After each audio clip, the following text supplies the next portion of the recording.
The ultrasound screen flickered with the steady heartbeat of her unborn son.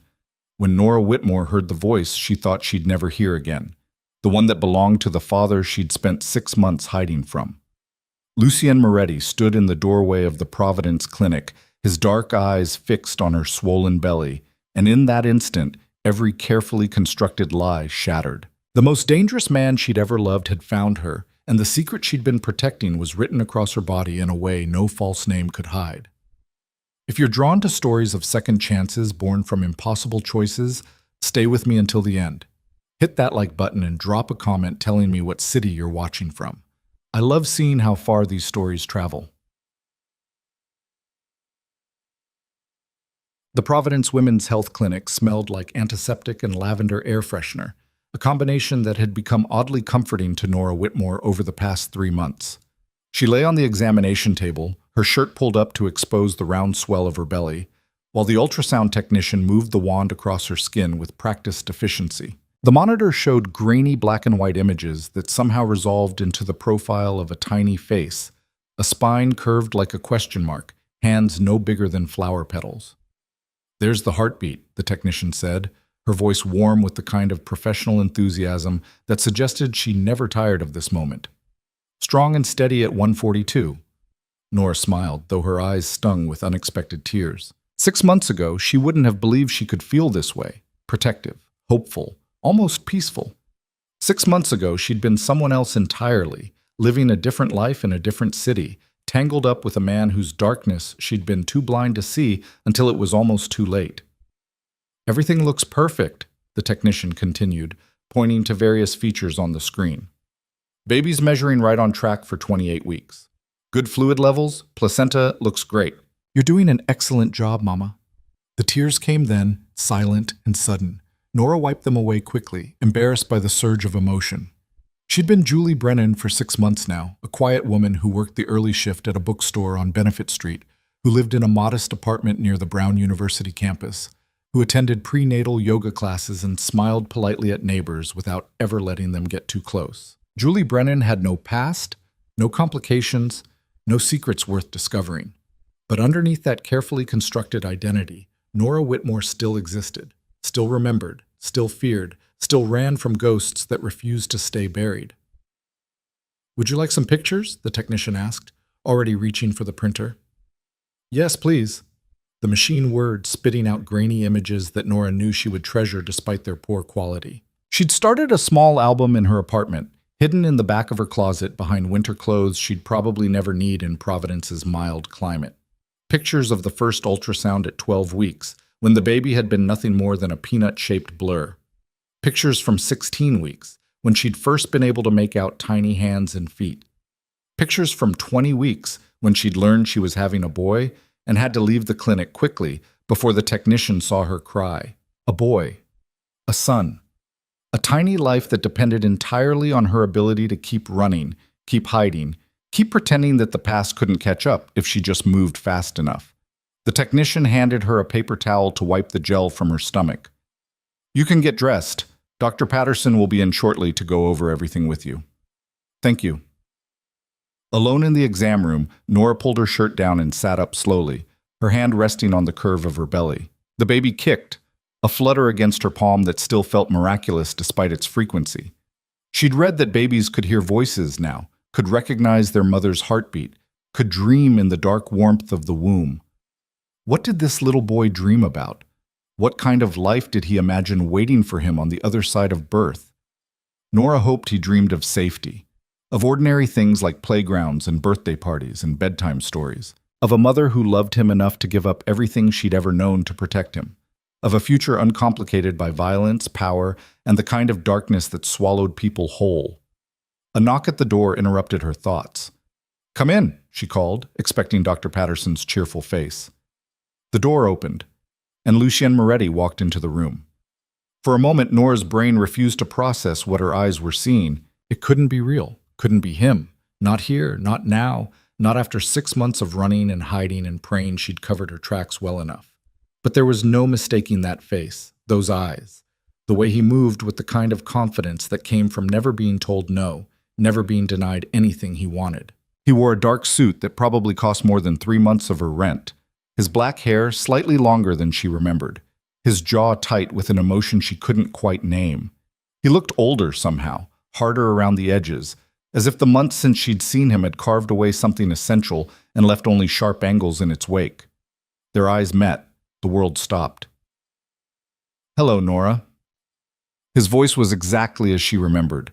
Smooth, controlled, with an underlying current of steel that suggested he never asked for anything he wasn't prepared to take by force.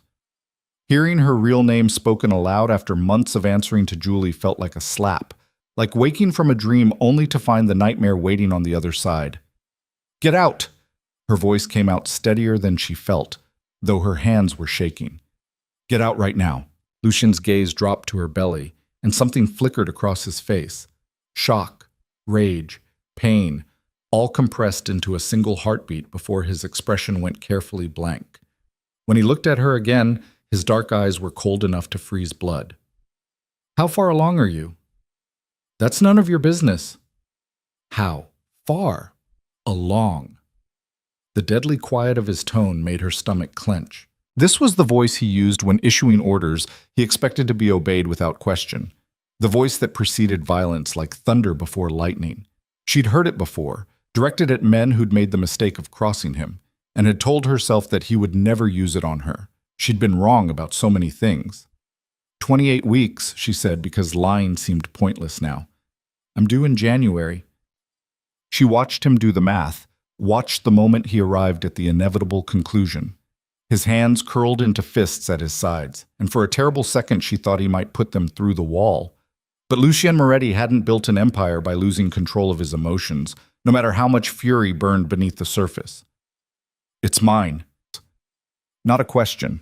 A statement of fact delivered with the absolute certainty of a man who knew exactly when he'd last touched her, last held her, last whispered promises in the dark that had turned to ash in the morning light. Nora said nothing. Her silence was answer enough. "You've been hiding from me for 6 months." His voice was dangerously soft now, the kind of quiet that preceded explosions. "Carrying my child, and you didn't think I had a right to know." "Rights?" The word came out sharp as broken glass. "You want to talk about rights? You lost any claim to rights the moment I found out what you really are." "What I am," Lucien repeated slowly, "is the father of your baby. What you are is a criminal, a killer, a man who built his fortune on blood and terror." She was standing now, though she didn't remember getting off the examination table. "I saw the files, Lucien. I know what you've done, what you're still doing, and I will not let my son grow up in that world." Something cracked in his carefully controlled expression. "Our son." "No. My son. Mine. I'm the one who's been throwing up every morning. I'm the one whose body is changing every day. I'm the one who lies awake at night wondering if I'm strong enough to do this alone." Her voice broke, and she hated herself for the weakness. "You don't get to walk in here after 6 months and claim ownership of something you didn't even know existed." "I didn't know because you ran away like a thief in the night." The words exploded out of him, making her flinch despite herself. "I woke up and you were gone. No note, no explanation, no trace. Do you have any idea what I thought, what I feared? That you'd lost control of your property?" The bitterness in her voice surprised even her. "That one of your possessions had escaped?" His jaw worked, muscles jumping beneath the skin. "You were never a possession to me." "Then what was I, Lucien, your girlfriend, your lover, the woman you kept in a beautiful apartment and showered with gifts while you built your empire on other people's suffering?" She laughed, the sound harsh and broken. "I was willfully blind, and I hate myself for it. But I won't make that mistake twice, and I won't let my son pay for my stupidity. He's not just yours to protect." Lucien took a step closer, and she forced herself not to retreat. "He's mine too. My blood, my legacy, my—" He stopped, seemed to be fighting for control. "You had no right to keep this from me." "I had every right." Her hand moved protectively to her belly, and she saw his eyes track the gesture. "The night I left, I found your files. I saw the photos of what happens to people who cross you. I saw the reports about the territories you control, the money you launder, the violence you order, like other men order coffee. She swallowed hard against the nausea rising in her throat. Morning sickness had mostly passed, but fear could still make her stomach turn. And I realized that the man I loved never existed. You were just a role you played, and I was too stupid to see the truth. You don't know anything about the truth. His voice had gone cold again, distant. You saw files taken out of context by people trying to destroy me. Is that what you tell yourself? That you're the victim here? She shook her head, suddenly exhausted. I don't care anymore, Lucien. I don't care about your justifications or your rationalizations. All I care about is making sure my son has a chance at a normal life, and that means keeping him as far away from you as possible. The words hung between them like a death sentence. She watched Lucien absorb them, watched something in his expression shift from fury to something darker and more complex, pain perhaps, or a kind of desperate calculation that sent chills down her spine. You think I'll let you do that? He asked quietly. You think I'll just walk away and pretend my son doesn't exist? I think you don't have a choice. Everyone has choices, Nora. He moved closer, close enough that she could smell his cologne. Expensive, familiar, a ghost of better times. And you're about to find out what happens when you make the wrong ones. Her heart hammered against her ribs. Are you threatening me? I'm stating facts. His eyes held hers, dark and unreadable. You're carrying my son. That makes you mine, whether you like it or not. And what's mine, I protect. I don't need your protection. Then you're even more naive than I thought. He glanced around the small exam room with obvious disdain. You're hiding in Providence under a fake name, working minimum wage jobs, living in some apartment that probably has locks a child could pick. You think that's safety? You think your little disguise is enough to keep you hidden from people who actually want to find you? Ice flooded her veins. What people? Use your imagination. He straightened his cuffs with the kind of casual precision that somehow made the gesture threatening. I'm not the only one who knows what you look like, Nora. I'm not the only one who might have an interest in finding you. The only reason you've stayed hidden this long is because I didn't want you found. You're lying. Am I? He tilted his head, studying her with the focus of a predator assessing prey.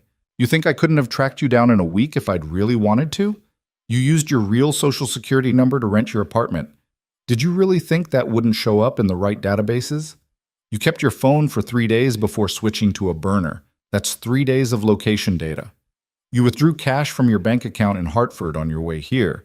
Security footage, timestamps, direction of travel. He smiled, but there was no warmth in it. I knew where you were by the end of the first month. I've known for 5 months that you were alive, safe, and apparently determined to erase me from your life. The room spun. Then why didn't you? Because I was angry.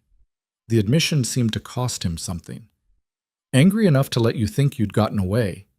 Angry enough to tell myself that if you wanted to disappear so badly, I should let you. His expression hardened. But that was before I knew about my son. He's not... Don't. The single word cracked like a whip. Don't tell me again that he's not mine. Don't insult both of us with that lie. He took a breath, visibly fighting for composure. 28 weeks. You said you're 28 weeks along. That means you got pregnant in April, probably early April, based on the timing. And we both know you weren't seeing anyone else, Nora. You were mine then, completely, and this baby is the proof. She wanted to argue, wanted to find some way to deny the fundamental truth of what he was saying, but the dates didn't lie, and neither did the flutter of movement beneath her hand, a child who existed because she'd loved the wrong man, trusted the wrong promises, believed in a future that had never been real. What do you want? She asked finally, too tired to keep fighting. What do I want? Lucien laughed, the sound bitter and sharp. I want to turn back time. I want to wake up 6 months ago and find you still in my bed, still trusting me, still looking at me like I was something other than a monster. But since I can't have that, I'll settle for making sure my son is born safe, healthy, and into a life where he knows who his father is. No, it's not a negotiation. Everything is a negotiation. She forced steel into her spine, into her voice. You want access to your son? Fine. We can arrange visitation after he's born, supervised in public places with strict conditions about what he can and cannot be exposed to. Supervised visitation. He said it like the words tasted foul. You want to treat me like some kind of dangerous criminal who can't be trusted alone with his own child. You are a dangerous criminal. And you're a woman alone, pregnant, vulnerable, playing at being invisible in a city that would forget you existed if you disappeared tomorrow. He stepped closer, close enough that she had to tilt her head back to meet his eyes. You want to know what I want, Nora? I want you to stop being stupid. I want you to stop pretending that running away solved anything. And I want you to understand that whether you like it or not, we're connected now, through this baby, through everything that happened between us, through the simple fact that I will not let my son grow up believing his father abandoned him. Better he thinks you abandoned him than know what you really are. The words hit like a physical blow. She saw Lucien flinch, saw something flash through his eyes that looked almost like genuine pain before his expression shuttered closed again. You don't get to make that choice for him, he said quietly. I'm his mother. Making choices for him is literally my job. And I'm his father. That gives me rights too, whether you want to acknowledge them or not. He pulled out his phone, typed something quickly, then slipped it back into his pocket. We're going to have this conversation somewhere private, somewhere we won't be interrupted. I'm not going anywhere with you. Yes, you are. Because in about 2 minutes, 3 of my men are going to walk through that door, and you're going to have a choice. Come willingly and have a civilized discussion, or be carried out of here like cargo. Your decision. Her blood went cold. You wouldn't dare. Try me. She believed him. That was the worst part. Looking into those dark eyes, and knowing with absolute certainty that Lucien Moretti would do exactly what he threatened without hesitation or remorse. He'd built an empire on the willingness to do what others wouldn't, to cross lines that normal people considered sacred. Kidnapping the mother of his child from a medical clinic wouldn't even register as a moral dilemma. There's a coffee shop 2 blocks from here, she said quickly, desperately. We can talk there. Public place, lots of witnesses, perfectly civilized. He considered this, then nodded slowly. Fine. But if you try to run, I know. She did. She knew exactly what would happen if she tried to run now, knew that the fragile illusion of freedom she'd constructed over the past 6 months had been just that. An illusion, a temporary reprieve that Lucien had allowed because it suited his purposes. I won't run. Smart girl. The condescension in his tone made her want to scream, but she swallowed it down along with the fear and the fury and the sick realization that everything was falling apart faster than she could process. Dr. Patterson would come looking for her eventually, would wonder where her patient had gone.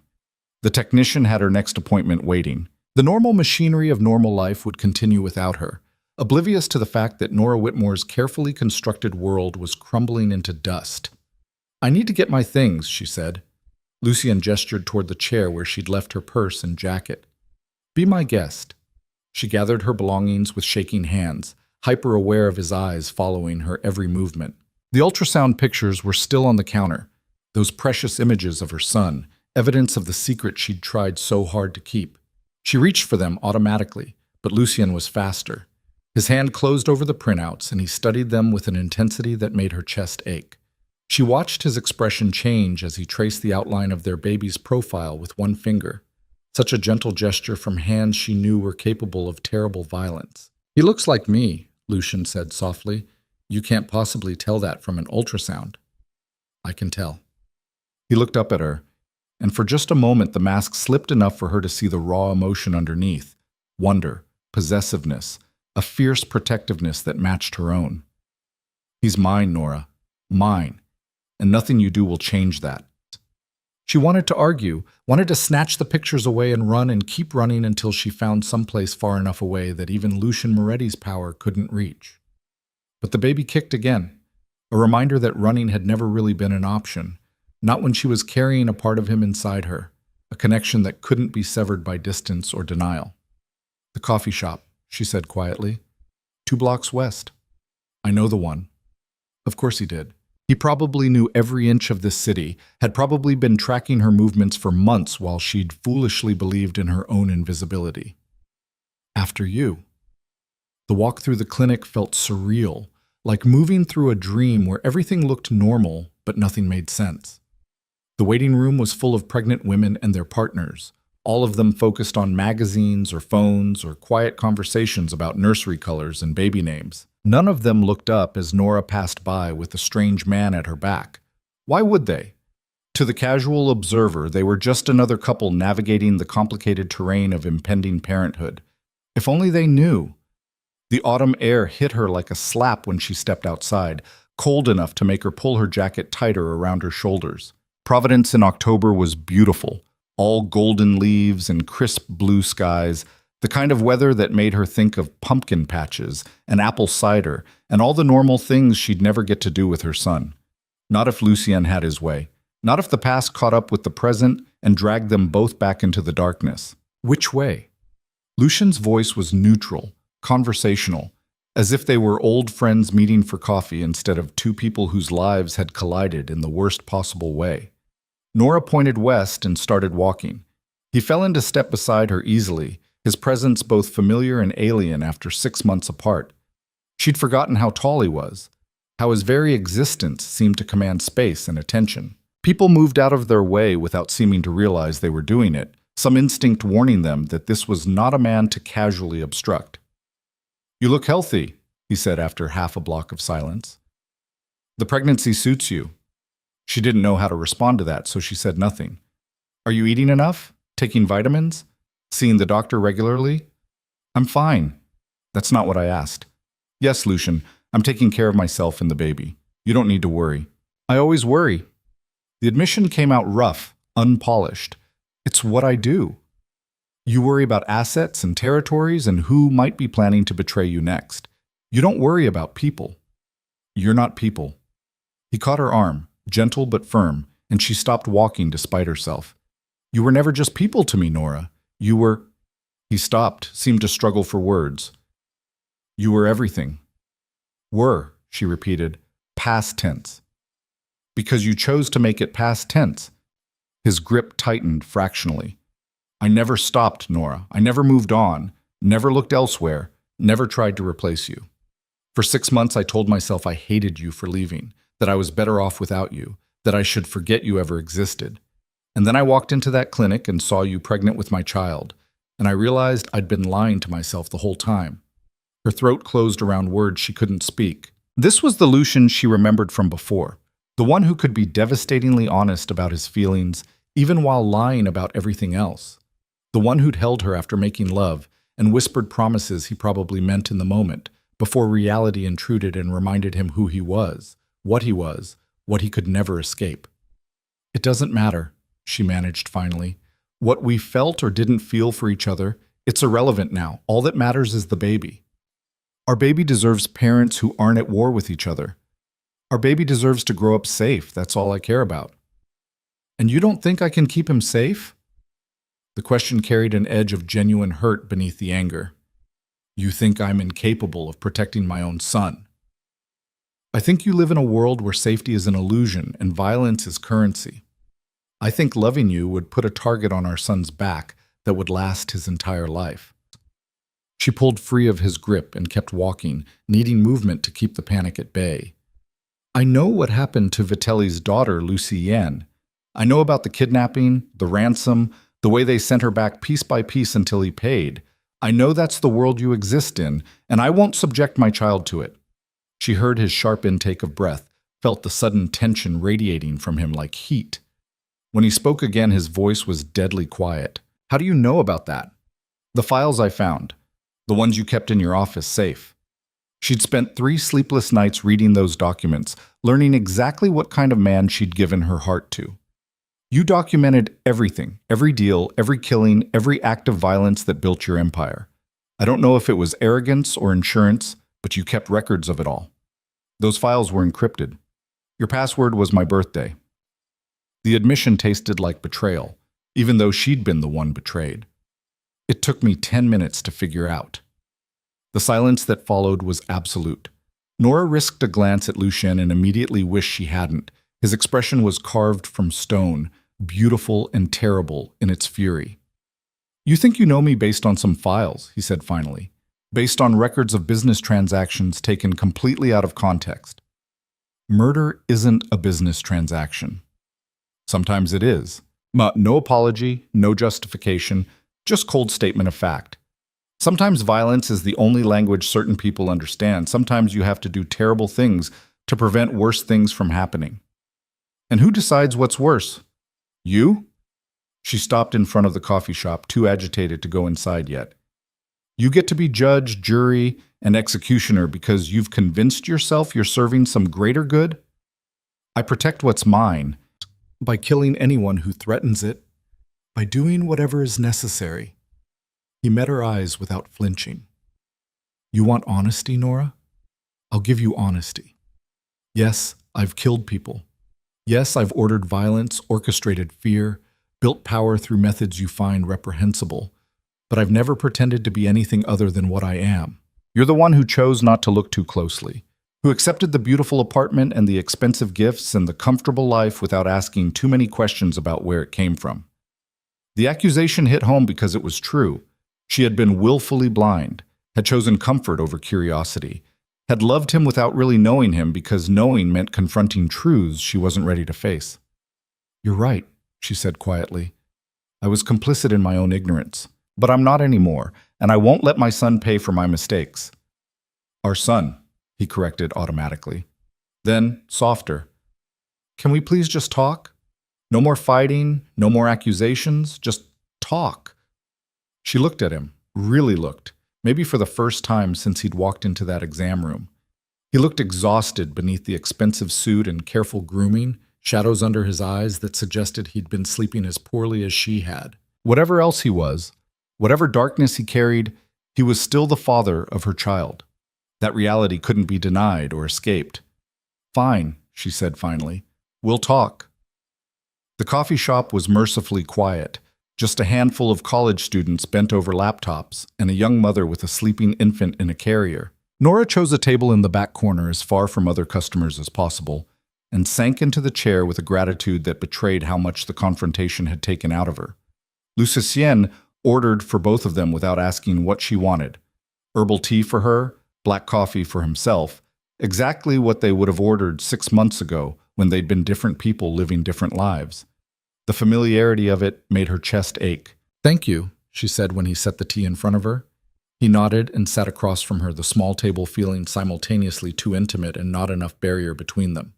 For a long moment, they just looked at each other, two people trying to figure out how to navigate impossible terrain. When is he due? Lucien asked finally. January 15th, approximately. You're seeing a good doctor. The best I can afford on a bookstore salary. Something flickered in his expression. You're working retail? Someone has to pay the bills. I would have... He stopped, shook his head. Never mind. It doesn't matter now. You would have what? Supported me? Kept me in the style to which I'd become accustomed? The bitterness crept back into her voice despite her best efforts. I didn't want your money, Lucien. I wanted out. And now? Now I still want out. But apparently that's not an option anymore. He wrapped his hands around his coffee cup, and she noticed his knuckles were scarred. New marks she didn't recognize, evidence of violence she hadn't witnessed.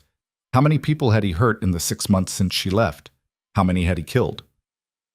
I'm not going to take him from you, Lucien said quietly. Despite what you think of me, I'm not a complete monster. I know he needs his mother. But I will be part of his life. Not supervised visits in public places like I'm some kind of dangerous stranger. Real involvement, diaper changes and midnight feedings, and all the ordinary chaos of raising a child. He leaned forward, intensity burning in his dark eyes. I want to be his father, Nora, not just biologically, but in every way that matters. In the middle of your empire? Surrounded by violence and criminals and constant danger? I'm getting out. The words hit like a thunderbolt. Nora stared at him, certain she'd misheard. What? I'm getting out. He said it again, clearer this time. I've been working on it for the past 3 months, divesting from illegal operations, converting assets to legitimate businesses, cutting ties with people and organizations that can't transition to legal enterprise. That's impossible. It's difficult, not impossible. He took a sip of coffee, and she realized his hands were shaking slightly, the only outward sign of how much this admission was costing him. I won't lie and say it's going well. There are people who don't want me to leave, who see my departure as weakness or betrayal. There are assets that can't be easily converted, relationships that have to be burned, debts that have to be paid in ways that don't involve currency. Why? She couldn't process what he was saying, couldn't reconcile it with everything she thought she knew. Why would you do that? Because I'm 38 years old, and I'm tired. The exhaustion in his voice was real, raw. Because I've been building this empire since I was 23, and somewhere along the way I forgot there might be other ways to live. Because you left. And for 6 months I told myself it didn't matter, that I was better off without you, that I could just keep going the way I always had. He set down his cup carefully, as if afraid he might break it. And then I saw you today, pregnant with my son, and I realized that I'd been given a chance most people in my position never get, a chance to be something other than what I've always been. Nora's hands trembled around her tea. You can't just walk away from an empire, Lucian. It doesn't work that way. No, he agreed. It doesn't. Which is why it's taking time, why it's dangerous, why there are nights I don't sleep because I'm trying to figure out how to dismantle everything I built without getting killed in the process. He reached across the table, and before she could pull away, his hand covered hers. But I'm doing it anyway. For him. For you. For the possibility that maybe, just maybe, I can be the kind of father a child deserves instead of the kind that gets him killed before his 10th birthday. She wanted to believe him. Every cell in her body wanted to believe that change was possible, that people could transform, that the man who'd built an empire on blood and fear could somehow become someone safe enough to trust with their son's future. But belief felt like just another form of blindness. Words are easy, she said softly. Prove it. His hand tightened on hers. How? I don't know yet, but if you really want to be part of his life, part of our lives, you're going to have to show me that you're serious about leaving that world behind. Not just trying, Lucian, actually doing it. I will. And until then, we do this my way. I stay in Providence. You can visit, but not at my apartment. We meet in public places, we keep things civil, and you don't try to control or dictate or threaten your way into getting what you want. She expected him to argue, to fall back into old patterns of dominance and control. Instead, he nodded slowly. Agreed, with one condition. What? You stop running. No more fake names, no more hiding, no more pretending we don't exist to each other. His thumb traced circles on her palm, a gesture so achingly familiar it made her throat tight. We're in this together now, whether we like it or not. Our son deserves parents who can at least be in the same room without it turning into a battlefield. That's what you want? Us being civil for the baby's sake? I want a lot more than that. The honesty in his voice cut through her defenses like a blade. But I'll settle for what I can get, for now. The baby kicked, hard enough that Nora gasped. Lucien's eyes went immediately to her belly, concern flashing across his face. Are you all right? I'm fine. She guided his hand to where the baby was moving, a gesture she made before thinking about what it meant. There. Feel that? Lucien's expression transformed. She watched wonder chase away the hardness, watched his dark eyes go soft with an emotion so pure it hurt to witness. His hand spread across her belly, trembling slightly, and when the baby kicked again, his breath caught. That's him, he whispered. That's my son. Our son. Our son. He looked up at her, and for just a moment she saw past the criminal, past the darkness, past all the terrible things she knew he'd done. She saw a man who wanted to be a father, who was willing to tear apart his entire world for a chance to hold his child without fear. She saw the man she'd loved before reality intervened. And Nora Whitmore realized, with a terror that eclipsed everything that had come before, that she might still love him now. The realization terrified her more than anything else that had happened in that impossible afternoon. Nora pulled her hand away from Lucien's, needing distance, needing air, needing to think clearly without the weight of his touch clouding her judgment. He let her go without protest, though she saw the flash of disappointment in his eyes before he masked it. I should get home, she said, gathering her purse. I have work in the morning. You're still working at the bookstore? Bills don't pay themselves. Let me help with that at least. He pulled out his wallet, but she stopped him with a sharp gesture. No, absolutely not. The moment I take your money is the moment you start thinking you own me again. I never thought I owned you, Nora. You just acted like it. She stood, her movements awkward with the weight of her belly. If you want to be part of this, you need to understand something fundamental. I'm not the same woman who left Boston 6 months ago. I'm not going to smile and nod while you make decisions for me. I'm not going to accept your version of reality without question, and I'm definitely not going to let you use money or power or fear to control what happens next. Lucien stood as well, his height suddenly oppressive in the small coffee shop. I understand. But do you? Because understanding and accepting are two different things. I understand that you're angry.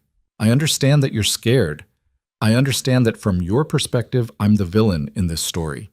His voice dropped lower, intimate despite the public setting.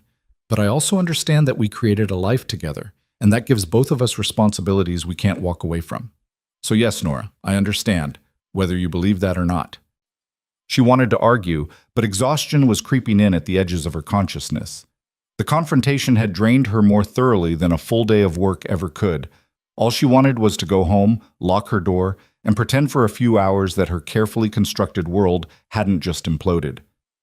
How did you find me? She asked instead. Today, I mean. You said you've known where I was for months, but why show up now? Lucien's expression went carefully neutral. I have people watching you, not constantly, not invasively, just keeping an eye out, making sure you're safe. You've been stalking me. I've been protecting you from a distance. He held up a hand before she could interrupt. I know how that sounds. I know you think it's a violation, and maybe it is. But the world I exist in doesn't stop being dangerous just because you left it, Nora. There are people who would love to get their hands on something I care about, and you, pregnant or not, fall into that category. The implications of that made her stomach turn. Who knows about me? No one who matters. I've kept your existence carefully compartmentalized, made sure that the people in my organization think we ended badly, and I've moved on. As far as they're concerned, you're ancient history. He paused.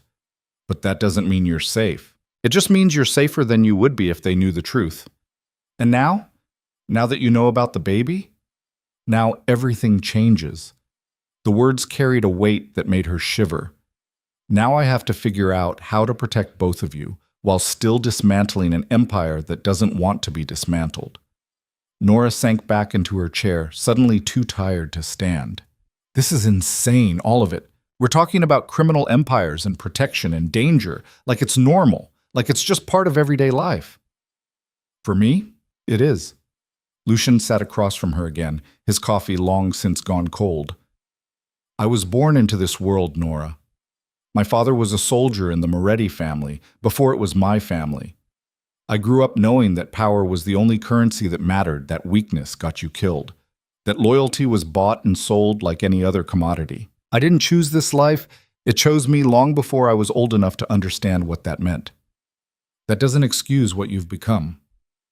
No, he agreed quietly, it doesn't, but it explains it. And maybe if you're willing to listen, you'll understand why getting out isn't as simple as just walking away.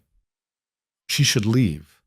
Every rational instinct told her to get up, walk out, go back to her safe little apartment, and pretend this conversation never happened. But the baby was quiet now, and Lucien was looking at her with an intensity that bypassed all her defenses, and some traitorous part of her wanted to understand, wanted to believe that the man she'd loved might still exist somewhere beneath the monster.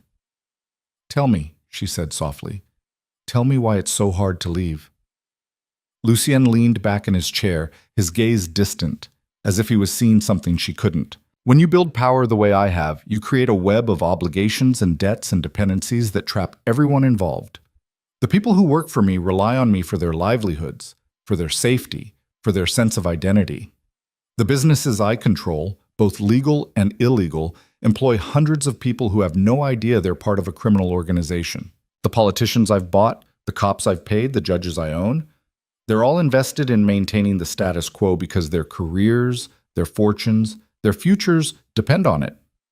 So you're saying you can't leave because too many people need you to stay? I'm saying that leaving creates a power vacuum, and power vacuums in my world tend to fill with violence. If I just walked away tomorrow, there would be war. Different factions fighting for control, innocent people getting caught in the crossfire, everything I built burning down in ways that would make the evening news for months. He rubbed his eyes, looking older than she'd ever seen him. I have to do this carefully. Transfer power to people who won't turn my organization into a bloodbath.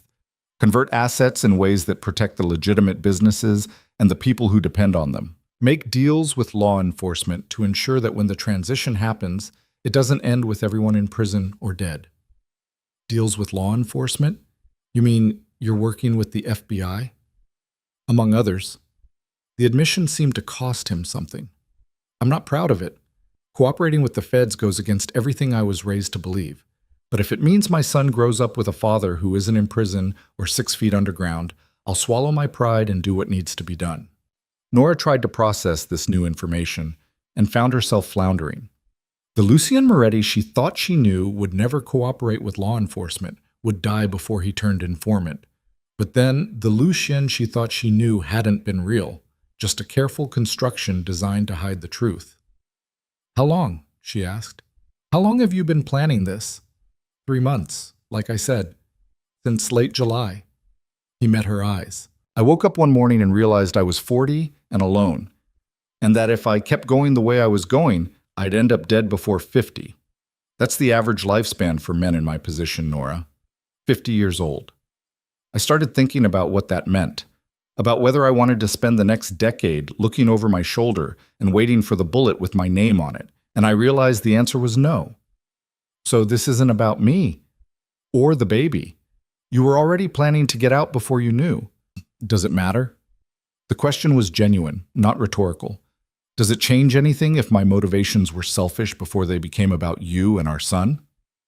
She didn't know how to answer that. Part of her wanted it to matter, wanted to believe that love was enough to inspire transformation. But maybe it was better this way. Maybe a decision made from self-preservation was more reliable than one made from romantic sentiment. What happens if you can't do it? She asked. What if the transition fails or someone decides they'd rather see you dead than gone? Then I die, and you disappear again. He said it matter-of-factly, as if discussing the weather. I've set up contingencies. Money and accounts you can access, new identities if you need them, people who will help you vanish so completely that no one will ever find you. If I fail, you and our son will still be protected. The casual way he discussed his own death made her chest tight. You can't talk about dying like it's inevitable. In my world, it's always inevitable. The only question is when and how. He reached across the table again, and this time she didn't pull away when he took her hand.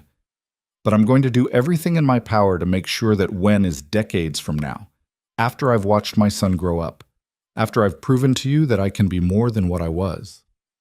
And if I can't forgive you, if I can never trust you again, then I'll live with that.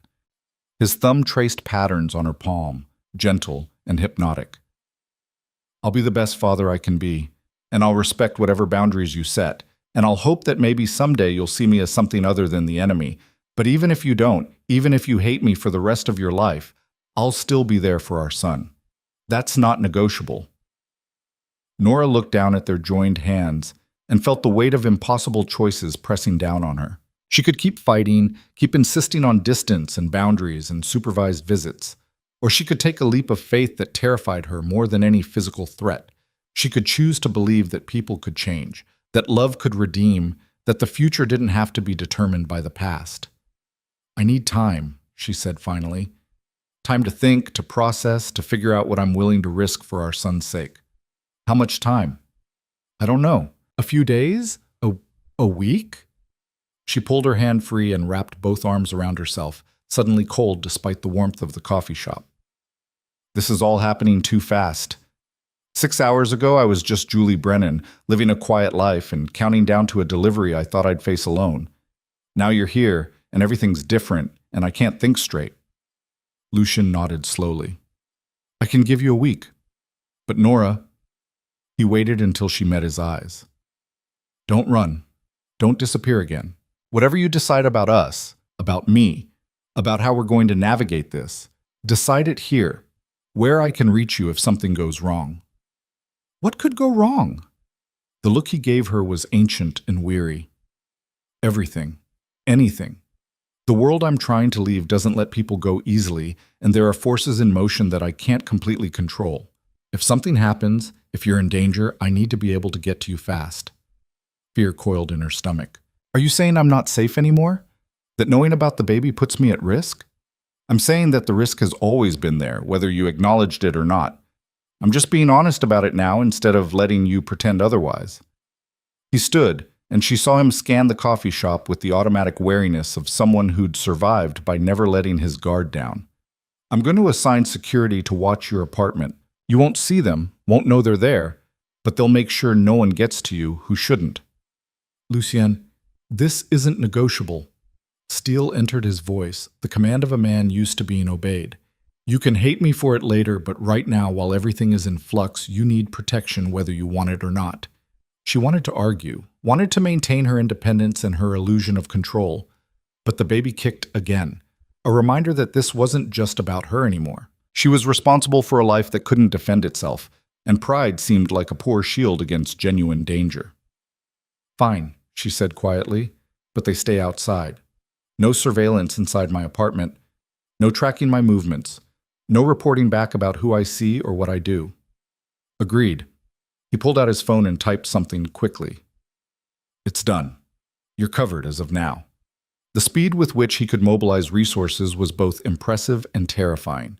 How many people did Lucien Moretti have at his command, ready to act on his word without question or hesitation?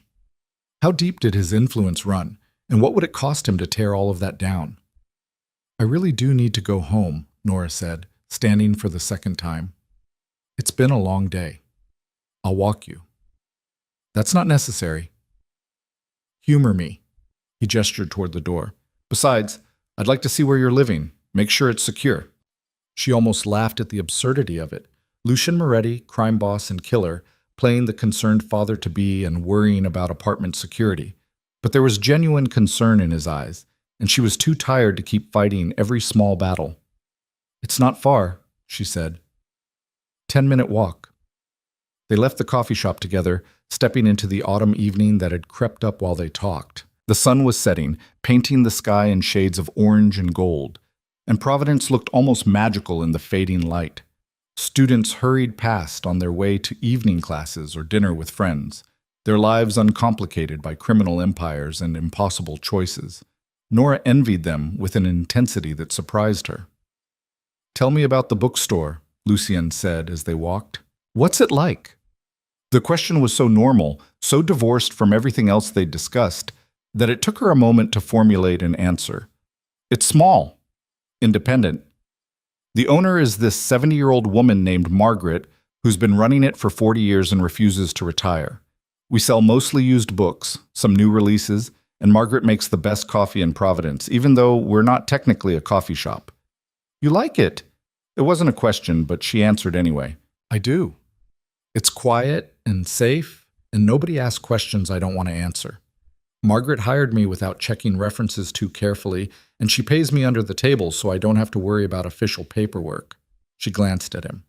"I know that probably sounds pathetic to you. Minimum wage work in a dusty bookstore when I could have been—" She stopped, not wanting to finish that sentence. "When you could have been living in a penthouse apartment in Boston, wearing designer clothes, and spending my money on whatever caught your fancy." He said it without judgment, just stating facts. "That life came with strings, Nora. You were right to cut them." "Was I? Because from where I'm standing, it seems like the strings never really got cut. They just got longer."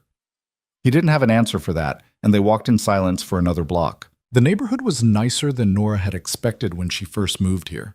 Tree-lined streets and well-maintained buildings, the kind of place where young families pushed strollers and elderly couples walked small dogs.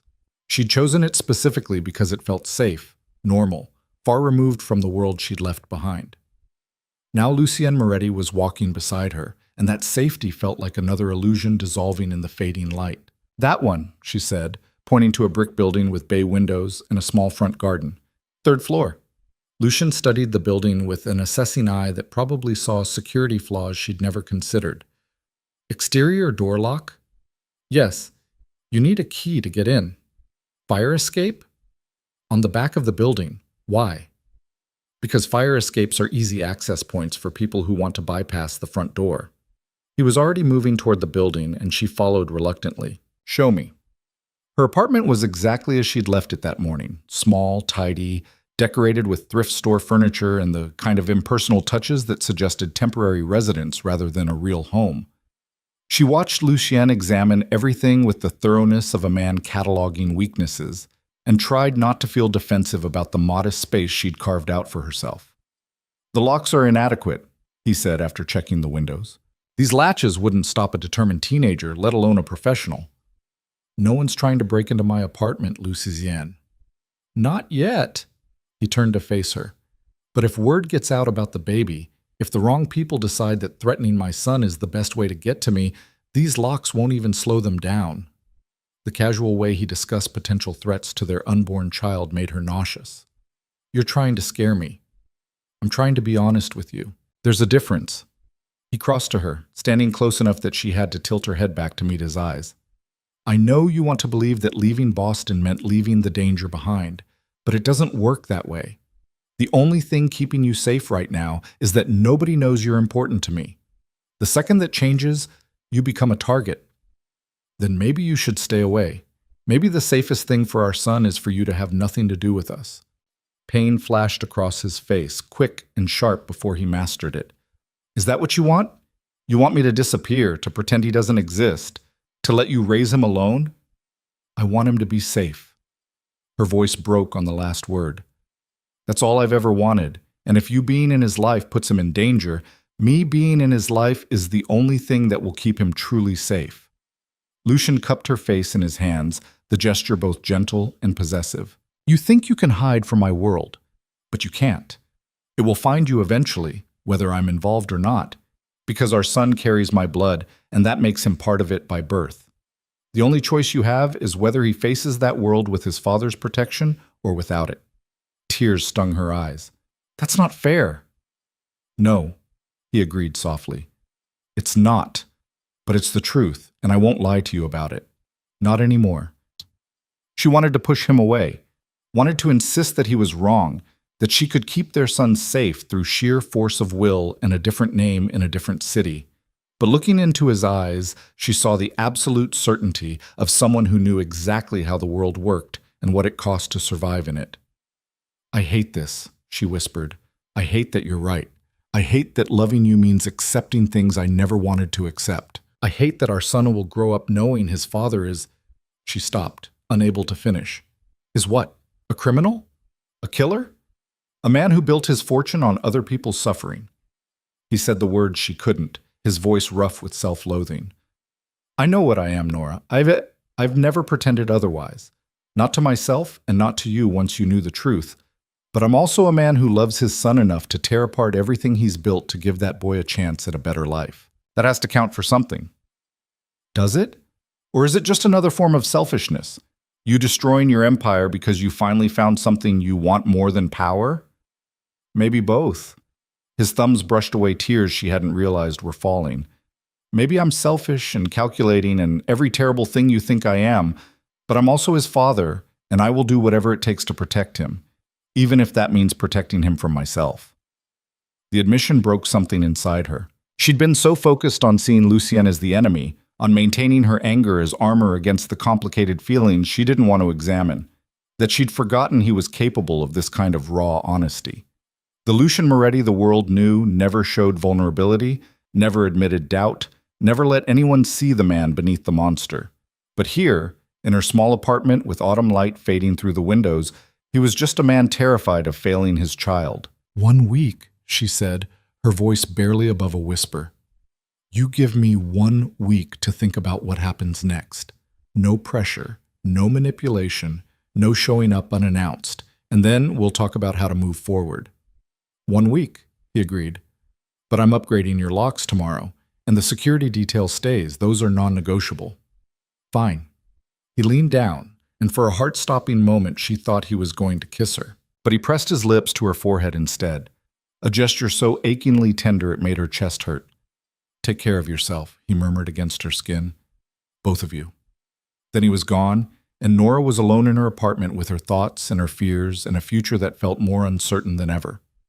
The week that followed was the strangest of Nora's life. She went to work at the bookstore, helped customers find books, drank Margaret's excellent coffee, and pretended everything was normal. But nothing was normal. And she found herself constantly looking over her shoulder, wondering which of the people around her might be Lucian's security detail watching from the shadows. On Tuesday, she came home to find her apartment locks had been replaced with heavy-duty deadbolts that would have looked more appropriate on a bank vault. On Wednesday, a package arrived containing a new phone, encrypted, according to the note, with Lucian's number already programmed in. On Thursday, she woke to find a high-end security system had been installed overnight, complete with cameras at all entry points and a panic button she could press to summon immediate help. She should have been angry about the invasions of her privacy, the high-handed way Lucien was imposing his will on her space. But every time she thought about protesting, she remembered his words about fire escapes and inadequate locks, and people who might want to hurt their son as a way of hurting him. It was easier to accept the protection and tell herself it didn't mean anything. Margaret noticed something was different. The older woman had a sixth sense for when her employees were troubled, and she cornered Nora on Friday afternoon during a rare lull in customers. "You want to tell me what's going on, honey?" Margaret asked, handing Nora a cup of coffee despite knowing she was supposed to be limiting caffeine. "You've been jumpy all week, and you keep staring at your phone like you're expecting bad news." Nora wrapped her hands around the warm cup and tried to figure out how much truth she could safely share. "The baby's father showed up. He found out about the pregnancy." Margaret's eyebrows rose. "And you weren't planning to tell him?" "It's complicated." "It always is." Margaret settled into the chair behind the register, her weathered face sympathetic. "Is he trying to take the baby from you?" "No, he wants to be involved. He wants—" Nora stopped, frustrated by her inability to articulate the impossible situation. "He wants things I'm not sure I can give him." "Like what?" "Trust. Forgiveness. A second chance." The words came out bitter. "He hurt me, Margaret. Not physically, but he lied about who he was and what he did, and when I found out the truth I ran because I was scared of what it meant for our baby. And now? Now he says he's changing, leaving behind the things that made me run in the first place. And I want to believe him, but belief feels like weakness." Margaret was quiet for a long moment, her sharp eyes studying Nora with uncomfortable perception. "Can I tell you something I learned from 50 years of watching people?" "Please." "Everyone deserves a chance to change, but not everyone earns the right to be believed when they claim they're changing. The question you have to ask yourself isn't whether he's capable of change. Most people are, given the right motivation. The question is whether you're willing to risk being wrong about him again." The insight hit home with uncomfortable accuracy. What if I risk it and he fails? What if I let him into our lives and he ends up hurting our son the way he hurt me? "Then you deal with it." Margaret's voice was gentle but firm. "You set boundaries, you protect your child, you make the hard choices that mothers have to make. But hiding and running and pretending the father doesn't exist, that's not protecting your son, honey. That's protecting yourself." Nora wanted to argue, wanted to insist that every choice she'd made had been about the baby's safety. But Margaret's words resonated with an uncomfortable truth she'd been avoiding. Part of her resistance to Lucian wasn't about protecting their son at all. It was about protecting her own heart from the risk of being broken again. "I don't know how to do this," she admitted quietly. "I don't know how to co-parent with someone I'm not sure I can trust. Nobody knows how at first. You figure it out as you go, and you make mistakes, and you try to do better next time." Margaret reached across the counter and squeezed Nora's hand. "But first you have to decide if you're willing to try at all." That night, alone in her apartment with the new security system beeping softly and the encrypted phone within reach, Nora made her decision. She picked up the phone and dialed the only number programmed into it. Lucian answered on the first ring, as if he'd been waiting for her call. "Nora, is everything all right?" "I want to meet," she said before she could lose her nerve. "Tomorrow, somewhere neutral. We need to talk about what happens next." There was a pause, and she could almost hear him processing this unexpected development. "Where?" "There's a park near the river, Roger Williams Park. Meet me by the pond at noon." "I'll be there." Lucienne." She stopped, unsure how to articulate what she needed to say. "This doesn't mean I've forgiven you. doesn't mean I trust you. It just means I'm willing to try to figure out how we can both be in our son's life without destroying each other in the process. I understand. His voice was careful, controlled, as if he was afraid of saying the wrong thing and shattering this fragile detente. Thank you for giving me a chance. She hung up before she could second-guess herself, before fear could override the tentative hope beginning to take root in her chest. Margaret was right. She had to decide if she was willing to try. And despite everything, despite the fear and the anger and the very justified reasons to keep running, some part of her wanted to believe that second chances were possible. The question was whether that belief would save them or destroy them both. Saturday morning dawned cold and clear, the kind of October day that made Nora grateful for the wool coat she'd bought at a thrift store when autumn first arrived. She dressed carefully, choosing comfort over style. Maternity jeans that actually fit, a soft sweater that accommodated her growing belly, boots with good traction in case she needed to move quickly. The thought made her pause, made her wonder when she'd started thinking like someone who might need to run at a moment's notice. Living in Lucian's world had changed her in ways she was only beginning to understand. Roger Williams Park was beautiful in the late morning light, all golden leaves and quiet paths winding around the pond where families fed ducks and couples walked hand in hand. Nora found a bench with a clear view of the water and sat down to wait, her hands resting on her belly where the baby had been particularly active all morning. She wondered if he could sense her anxiety, if the stress hormones flooding her system were reaching him through the umbilical cord that connected them. She would have to get better at hiding her fear. Children learned what they lived, and she didn't want her son growing up knowing that his mother was always afraid. Lucien arrived exactly at noon, punctual as always. He wore dark jeans and a leather jacket instead of his usual suits, an attempt at casual that didn't quite work on someone who carried himself like he owned every space he entered. Two men in similar casual attire lingered near the parking lot, close enough to respond to trouble, but far enough to provide the illusion of privacy. You brought bodyguards to a park meeting, Nora said, as he sat down beside her. I bring bodyguards everywhere. He followed her gaze to the two men. You just usually don't notice them.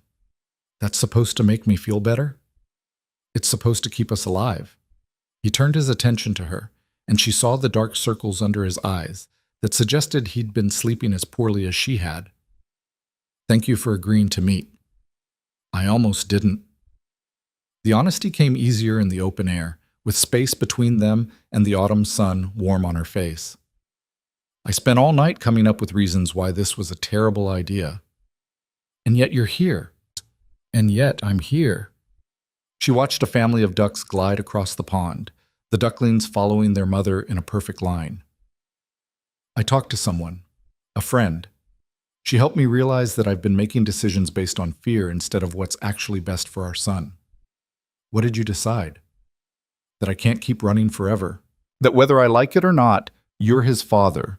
And that means we need to find a way to coexist that doesn't involve lawyers and supervised visits and treating each other like enemies. She looked at him then, forcing herself to hold his gaze. But I need you to understand something, Lucien. If we do this, if we try to figure out how to be parents together, it has to be on equal footing. No more making decisions for me. No more using your resources or your power to control the situation. We figure this out together, or we don't figure it out at all. He was quiet for a long moment, his expression unreadable.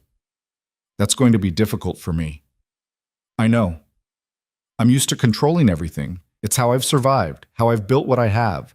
Letting go of that control, trusting someone else to make decisions that affect my son. He stopped, shook his head. It goes against every instinct I have. Then you're going to have to develop new instincts. Her voice was firm despite the trembling in her hands. Because I won't be bullied or manipulated or treated like I'm incapable of making choices. I've been doing fine on my own for 6 months, and I'll continue doing fine whether you're involved or not. The question is whether you can accept that partnership means compromise. And if I can't, then we go our separate ways and you get exactly what you're trying to avoid, supervised visits and legal boundaries and a son who grows up knowing his father couldn't bend enough to be in his life. She placed her hand over his where it rested on the bench between them. But I don't think that's what you want. I think you want to be a real father, not just a name on a birth certificate and a check that arrives every month. His hand turned, fingers lacing through hers with a desperation that betrayed how much this meant to him. I want everything. I want to be there for midnight feedings and first steps and scraped knees and every moment in between. I want to teach him things, protect him, watch him grow into someone better than I ever was. His voice roughened. I want to be the kind of father I never had. The raw vulnerability in his admission cracked something in her chest. Then prove it. Not with money or security systems or promises about changing. Prove it by actually changing, by showing me through your actions that you're serious about leaving that world behind. I am serious. He pulled out his phone and showed her a document that meant nothing to her until he started explaining. This is the transfer agreement for my primary holdings in the Northeast Corridor. As of yesterday, control passed to Marcus Chen, someone I've been grooming for 2 years to take over the legitimate side of operations. He's clean, smart, and has no interest in perpetuating the criminal elements. Nora scanned the document, trying to make sense of legal language and corporate structures. What does this actually mean? It means I no longer control the shipping operations that were being used to move contraband. I no longer have access to the warehouses that stored illegal goods. I no longer profit from any activity that can't be reported to the IRS. He swiped to another document. This is the agreement I signed with federal prosecutors. I'm providing information about corruption in law enforcement and city government in exchange for immunity for myself and protection for my family. You're testifying against corrupt cops? Corrupt cops, judges, city council members, anyone who took my money and looked the other way while I built my empire. His expression was grim. It's not something I ever thought I'd do. Where I come from, cooperating with law enforcement is the ultimate betrayal. But the alternative is prison or death, and neither of those outcomes lets me be the father our son deserves. She studied his face, looking for signs of deception or manipulation. But all she saw was exhaustion and determination and a kind of weary resignation that came from making impossible choices. How much danger are you in? She asked quietly. For doing this? Considerable. He didn't try to soften the truth. There are people who would kill me just for considering cooperation. The fact that I've actually followed through makes me a priority target for anyone who thinks my testimony could hurt them. And us? Are we in danger? Not as much as you'd think. The people who want me dead don't know you exist, don't know about the baby. As long as we keep it that way, you should be safe. He squeezed her hand. But that's why the security is so important, Nora. That's why I need to know you're protected, even when I can't be there myself. Fear curled in her stomach, but she pushed it down. How long until this is over? Until you've transitioned out completely? If everything goes according to plan, I should be clear by the end of January. All assets converted, all testimony given, all ties severed. He looked at her, and she saw the weight of that timeline in his eyes. Right around the time our son is due to be born. The timing felt significant, like some kind of cosmic deadline. Their baby would enter the world at the same moment Lucian exited the one he'd built over 15 years. The symmetry of it was almost too perfect, too neat for the messy reality of real life. What happens if the plan doesn't work? She asked. What if someone decides they'd rather see you dead than free? Then the contingencies I mentioned kick in. You and the baby disappear, my legitimate assets get transferred to a trust in his name, and you raise him somewhere safe with enough money to give him a good life. He said it calmly, as if discussing a business transaction rather than his own death. I've made sure you'll be taken care of regardless of what happens to me. I don't want your money, Lucy-chan. I want... She stopped, not sure she was ready to admit what she wanted. What? He turned to face her fully, his free hand coming up to cup her cheek. What do you want, Nora? I want him to have a father, she whispered, not a trust fund or security measures or contingency plans. I want our son to grow up knowing his dad, learning from him, being loved by him. And I want... Her voice broke. I want to believe that the man I fell in love with was real, that he wasn't just a mask you wore to hide the monster underneath. He was real. Lucian's thumb brushed away a tear she hadn't felt fall. Everything I felt for you was real, Nora. The way I felt when you smiled, the way I couldn't stop thinking about you, the way being with you made me want to be better than I was. All of it was real. The only lie was what I did when you weren't looking, the empire I built in the shadows, while pretending to be someone you could love. I did love you. I do love you. The admission tore out of her before she could stop it. And I hate that I do. Hate that 6 months of running and hiding and trying to forget couldn't change how I feel. I hate that seeing you again makes me want things I know I shouldn't want. That being near you feels like coming home, even though I know how dangerous that home can be. He kissed her then, gentle and desperate and filled with everything they couldn't say. She kissed him back despite every rational thought screaming that this was a mistake, that physical intimacy would only complicate an already impossible situation. But rational thought had never stood a chance against the way Lucien made her feel, wanted, cherished, seen in ways no one else ever had. When they finally broke apart, both breathing hard, she rested her forehead against his and tried to find her equilibrium. "This doesn't solve anything," she said. "I know. We still have to figure out how to actually make this work." "I know that too." He pressed a kiss to her temple, soft and reverent. "But it's a start. It's more than I thought I'd have a week ago." She wanted to stay there, wrapped in his arms with the autumn sun warm on her back, and the future feeling almost possible. But the baby kicked hard enough to make her gasp, a reminder that time was moving forward whether they were ready or not. "He's active today," she said, guiding Lucien's hand to where the baby was moving. Wonder transformed his expression, the hardness melting away to reveal something vulnerable and odd. "Does it hurt?" "Sometimes. Mostly it's just strange, feeling another person moving inside you." She smiled despite herself. "He likes to kick when I'm trying to sleep. I think he's already on a different schedule than me." My mother used to say I was the same way. The mention of his mother was unexpected. Lucien rarely talked about his family. She'd walk the floors at 3 in the morning because I wouldn't settle unless she was moving. "Will she want to meet him? Your mother?"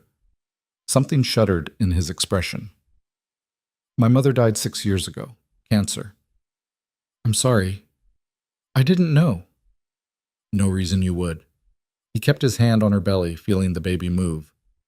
"She would have loved you, would have been thrilled about becoming a grandmother. She spent years trying to convince me to settle down, have a family, give her grandchildren to spoil." "What about your father?" "Dead longer than my mother. He made enemies faster than he made money, and eventually one of those enemies caught up with him." Lucien's voice was flat, emotionless. "I was 15 when it happened. Came home from school and found him bleeding out on the kitchen floor. He lived long enough to tell me to run, to get out before whoever did this came back to finish the job." Nora's hand covered his, sharing the contact with their son. "Did you run?" "For about 6 months. Then I realized that running meant letting the men who killed him get away with it, meant giving up everything my father had built. So I stopped running and started fighting instead." He looked at her, his dark eyes holding shadows of the boy he'd been. "I was 17 when I killed my first man. One of the ones responsible for my father's death. I walked right up to him in broad daylight and put a bullet in his head, and I didn't feel guilty or scared or anything except satisfied that I'd evened the score." The casual way he discussed murder should have horrified her. Maybe it would have 6 months ago, before she'd read those files and understood the full extent of what Lucien was capable of. Now it just made her sad. For the boy who'd lost his father, for the teenager who'd chosen vengeance over safety, for the man who'd built an empire on violence because it was the only currency he understood. "That's not who I want our son to be," she said quietly. "I don't want him growing up thinking violence is the answer to every problem." "Neither do I."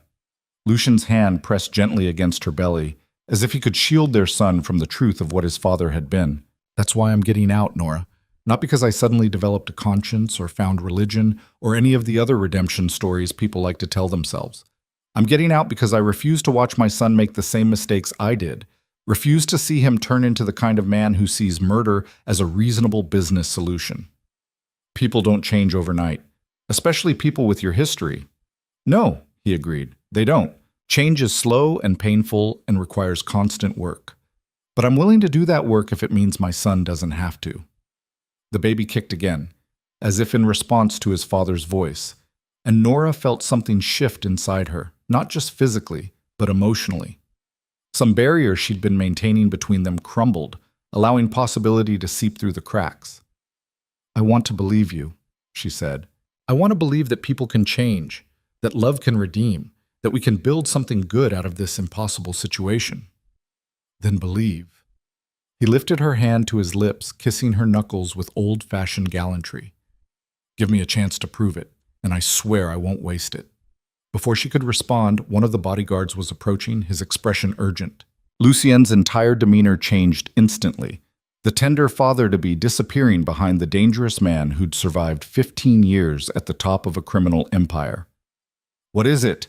His voice was sharp, commanding. We have a situation. Marcus Chen just called. There's been an incident at the warehouse. 3 men dead, and the police are asking questions about ownership. Lucien cursed under his breath. I transferred ownership yesterday. It's not mine anymore. The paperwork hasn't been filed yet. On paper, you're still the owner of record. The bodyguard glanced at Nora, clearly uncomfortable discussing this in front of her. The police want to talk to you. They're on their way to your office now. Nora felt ice flood her veins. What kind of incident? The kind that makes the evening news, Lucien said grimly. He stood, already pulling out his phone. I need to handle this. Michael will take you home. Wait.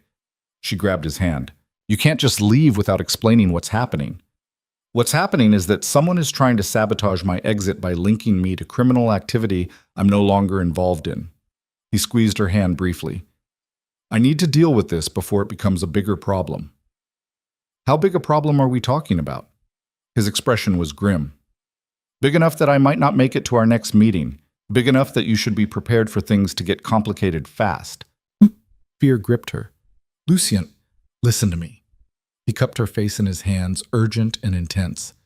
If something happens, if I don't contact you within 48 hours, there's an envelope in your apartment, taped to the underside of your bathroom sink, where no one would think to look. Everything you need is in there. New identities, account numbers, contact information for people who will help you disappear. Do you understand? You're scaring me. Good. You should be scared. This is the part where my past catches up with the future I'm trying to build, and I don't know yet how it's going to play out. He kissed her forehead, her cheeks, her lips, quick, desperate touches like he was memorizing the feel of her. I love you. I've loved you since the first moment I saw you, and I'll love you until the day I die. Whether that's tomorrow or 50 years from now. Then he was gone, striding toward a black SUV that appeared from nowhere, his bodyguards flanking him like a military escort. Nora watched him go with her heart in her throat, one hand pressed to her belly where their son was still moving, blissfully unaware that his father might be walking into danger. The bodyguard Michael approached carefully, his expression sympathetic. Ma'am, I should get you home. What's really happening? She demanded. The truth, not whatever sanitized version Lucien wanted me to hear. Michael hesitated, clearly weighing loyalty to his employer against compassion for the frightened woman in front of him. There was a hit at the warehouse, professional job, execution style, designed to look like a drug deal gone wrong. But it's not about drugs, it's about sending a message. What message?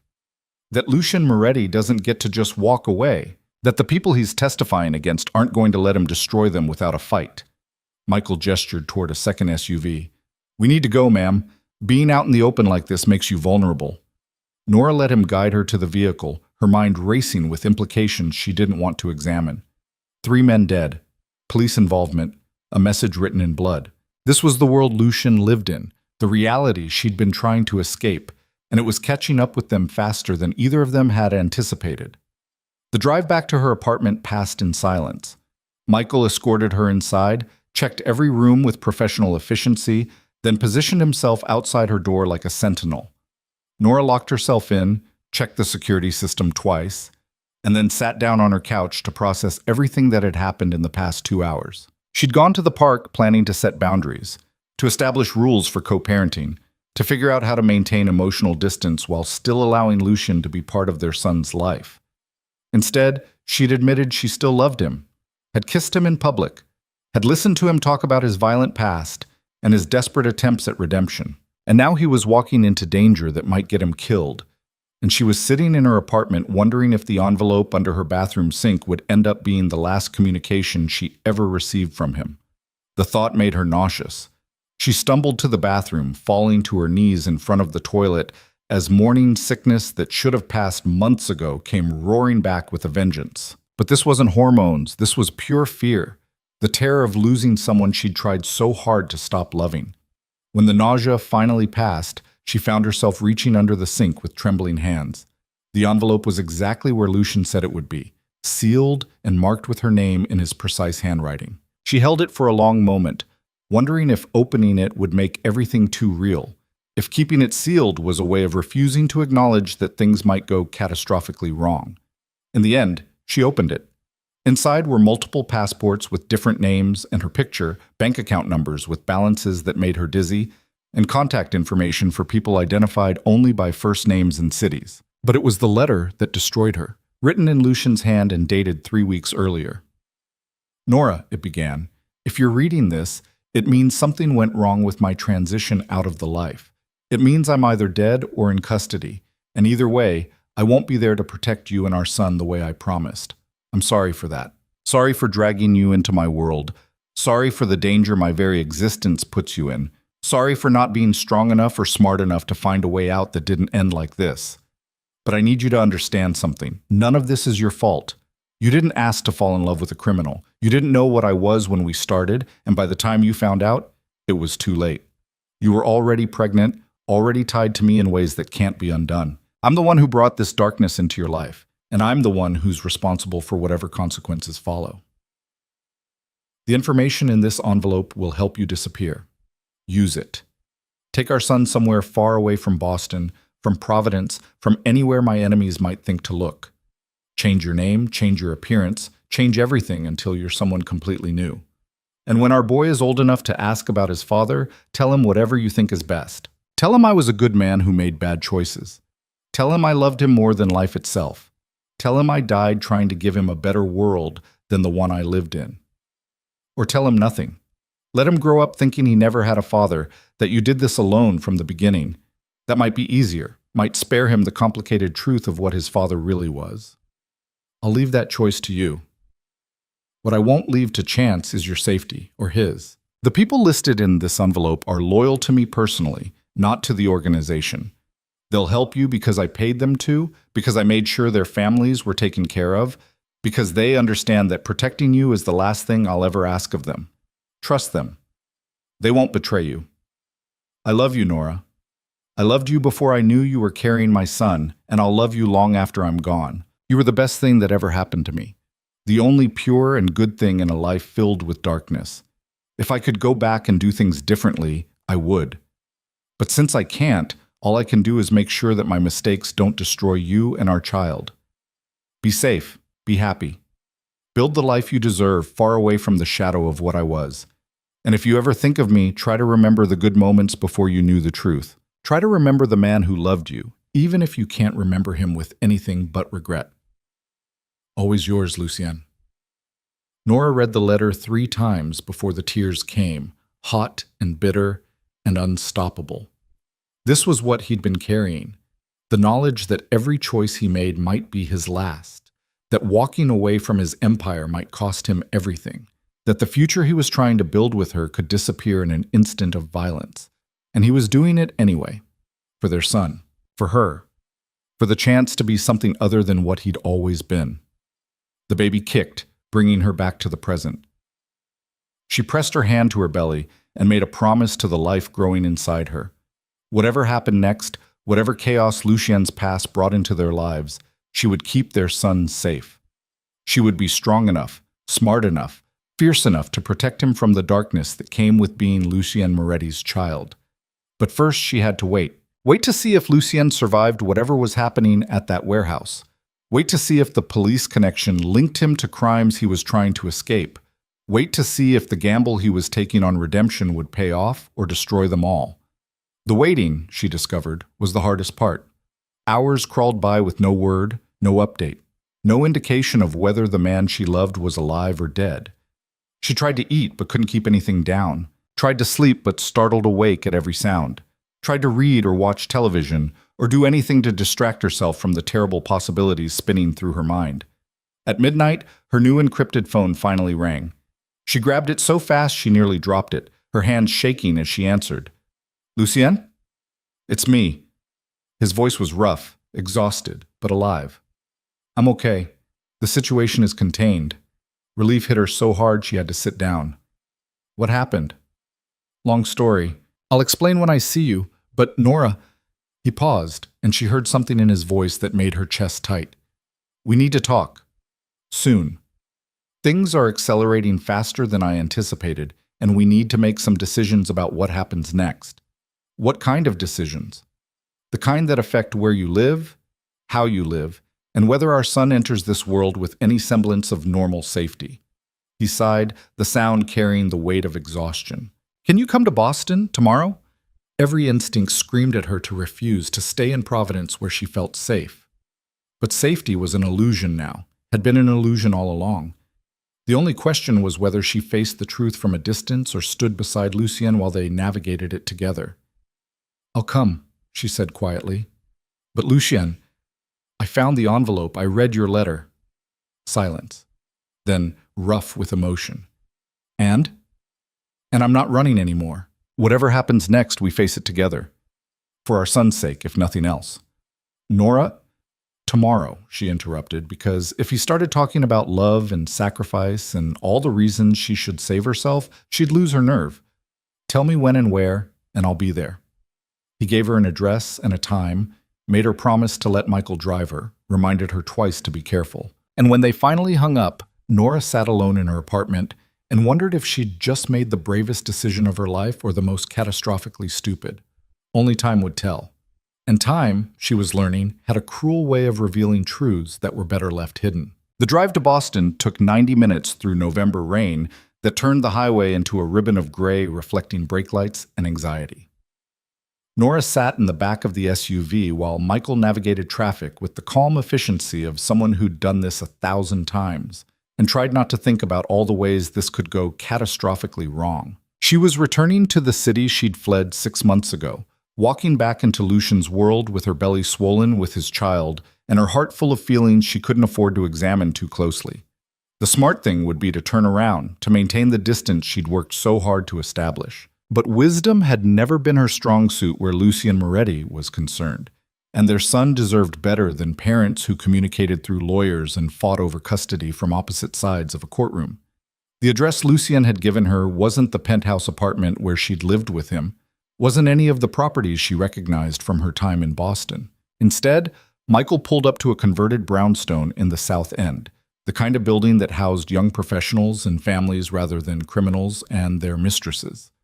It looked almost aggressively normal, with window boxes full of late-season mums and a children's bicycle chained to the wrought iron fence.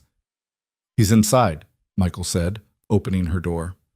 3rd floor. I'll be out here if you need anything. Nora climbed out carefully, her body's center of gravity shifted by the baby's weight. 7 months pregnant now, close enough to her due date that every twinge made her wonder if labor was starting early. The thought of giving birth in the middle of whatever crisis was unfolding made her chest tight with panic she couldn't afford to indulge. The building's interior was as normal as the exterior. Mailboxes in the lobby, stairs that creaked under her feet, the faint smell of someone's Sunday cooking lingering in the hallway. She climbed to the 3rd floor, found the apartment marked 3B, and knocked before she could lose her nerve. Lucien opened the door immediately, as if he'd been waiting right on the other side. He looked worse than he had yesterday. Exhaustion carved into every line of his face, his shirt rumpled like he'd slept in it, a shadow of stubble darkening his jaw. But his eyes lit up when he saw her, relief and something deeper flooding his expression. You came. He stepped back to let her in. I wasn't sure you would. I said I would. She entered the apartment, taking in the sparse furnishings and impersonal decor of a place that was clearly temporary. What is this place? Safe house. One of several I've maintained over the years for situations where I needed to disappear for a while. He closed the door and engaged 3 separate locks. It's clean, no connection to my name or my organization, utilities paid through a shell company that can't be traced back to me. How many safe houses do you have? Enough. He gestured toward a worn sofa. Sit, please. You look exhausted. She was exhausted, but admitting it felt like weakness. Still, her back was aching, and the baby was pressing on her bladder, and standing seemed like more effort than it was worth. She sank onto the sofa with a gratitude she tried to hide. Lucienne sat across from her in an armchair, close enough to talk, but far enough to give her space. The careful distance felt deliberate, like he was trying not to spook her. "Tell me what happened yesterday," she said. The truth this time, not the sanitized version. He ran a hand through his hair, making it stand up in ways that would have been endearing if the situation wasn't so dire. The warehouse hit was orchestrated by Vincent Caruso. He's one of the people I'm testifying against, a captain in the organization who's been running protection rackets and loan sharking operations for the past decade. He found out about my cooperation with the feds and decided to send a message. By killing 3 people? By killing 3 of Marcus Chen's people and making it look like I ordered it. The goal was to invalidate the transfer agreement, make it look like I'm still actively involved in criminal activity, undermine my credibility as a witness. Lucian's expression was grim. It almost worked. The police showed up at my office ready to arrest me for murder conspiracy. It took 6 hours of lawyers and phone calls and evidence to convince them I wasn't involved. But you're not arrested? Not yet. But Caruso isn't done. He's desperate, cornered, and desperate men do unpredictable things. He leaned forward, elbows on his knees. That's why I needed you to come here, Nora. Things are escalating faster than I anticipated, and Providence isn't safe anymore. Ice flooded her veins. What do you mean it isn't safe? I mean that Caruso knows about you now. I don't know how. Maybe he had people following me. Maybe there's a leak in my security. Maybe he's just better at intelligence gathering than I gave him credit for. But he knows I was in Providence last week. He knows I met with someone. And if he doesn't know who you are yet, it's only a matter of time before he figures it out. The room spun. Nora pressed a hand to her belly, feeling the baby kick as if in response to her spike in adrenaline. You said nobody knew. You said I was safe as long as we kept the baby secret. I thought you were. The anguish in his voice was real, raw. I've been so careful, Nora.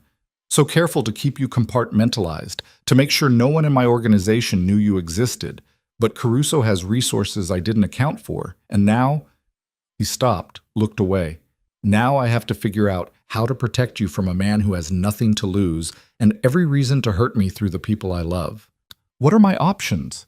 She forced the words past the fear constricting her throat. Run again? Disappear using the identities in that envelope? That's one option. I can have you out of the country by tomorrow, somewhere Caruso would never think to look. New name, new life, enough money to raise our son in comfort and safety. Without you. Without me, he confirmed quietly. I can't leave the country while I'm cooperating with federal prosecutors. I'm effectively under house arrest until the trials are done, which could take months. So yes, if you run, you do it alone. The thought of raising their son without Lucienne, of disappearing into some foreign country and building a life based on lies and false identities, made her want to weep. But the alternative, staying and risking both their lives, seemed equally impossible. You said that was one option. What's the other? You come back to Boston. You move in here with me where I can protect you personally. We accelerate the timeline for getting me clear of my obligations and we wait out the storm together. He met her eyes. It's dangerous, Nora. I won't lie about that. Caruso is going to keep pushing, keep testing my defenses, keep looking for weaknesses he can exploit. But at least this way we're together. At least our son knows his father. And if Caruso finds us, if he decides the best way to hurt you is to kill me and the baby, then he goes through me first. The deadly certainty in Lucienne's voice sent shivers down her spine. I know you think I'm trying to leave violence behind, and I am.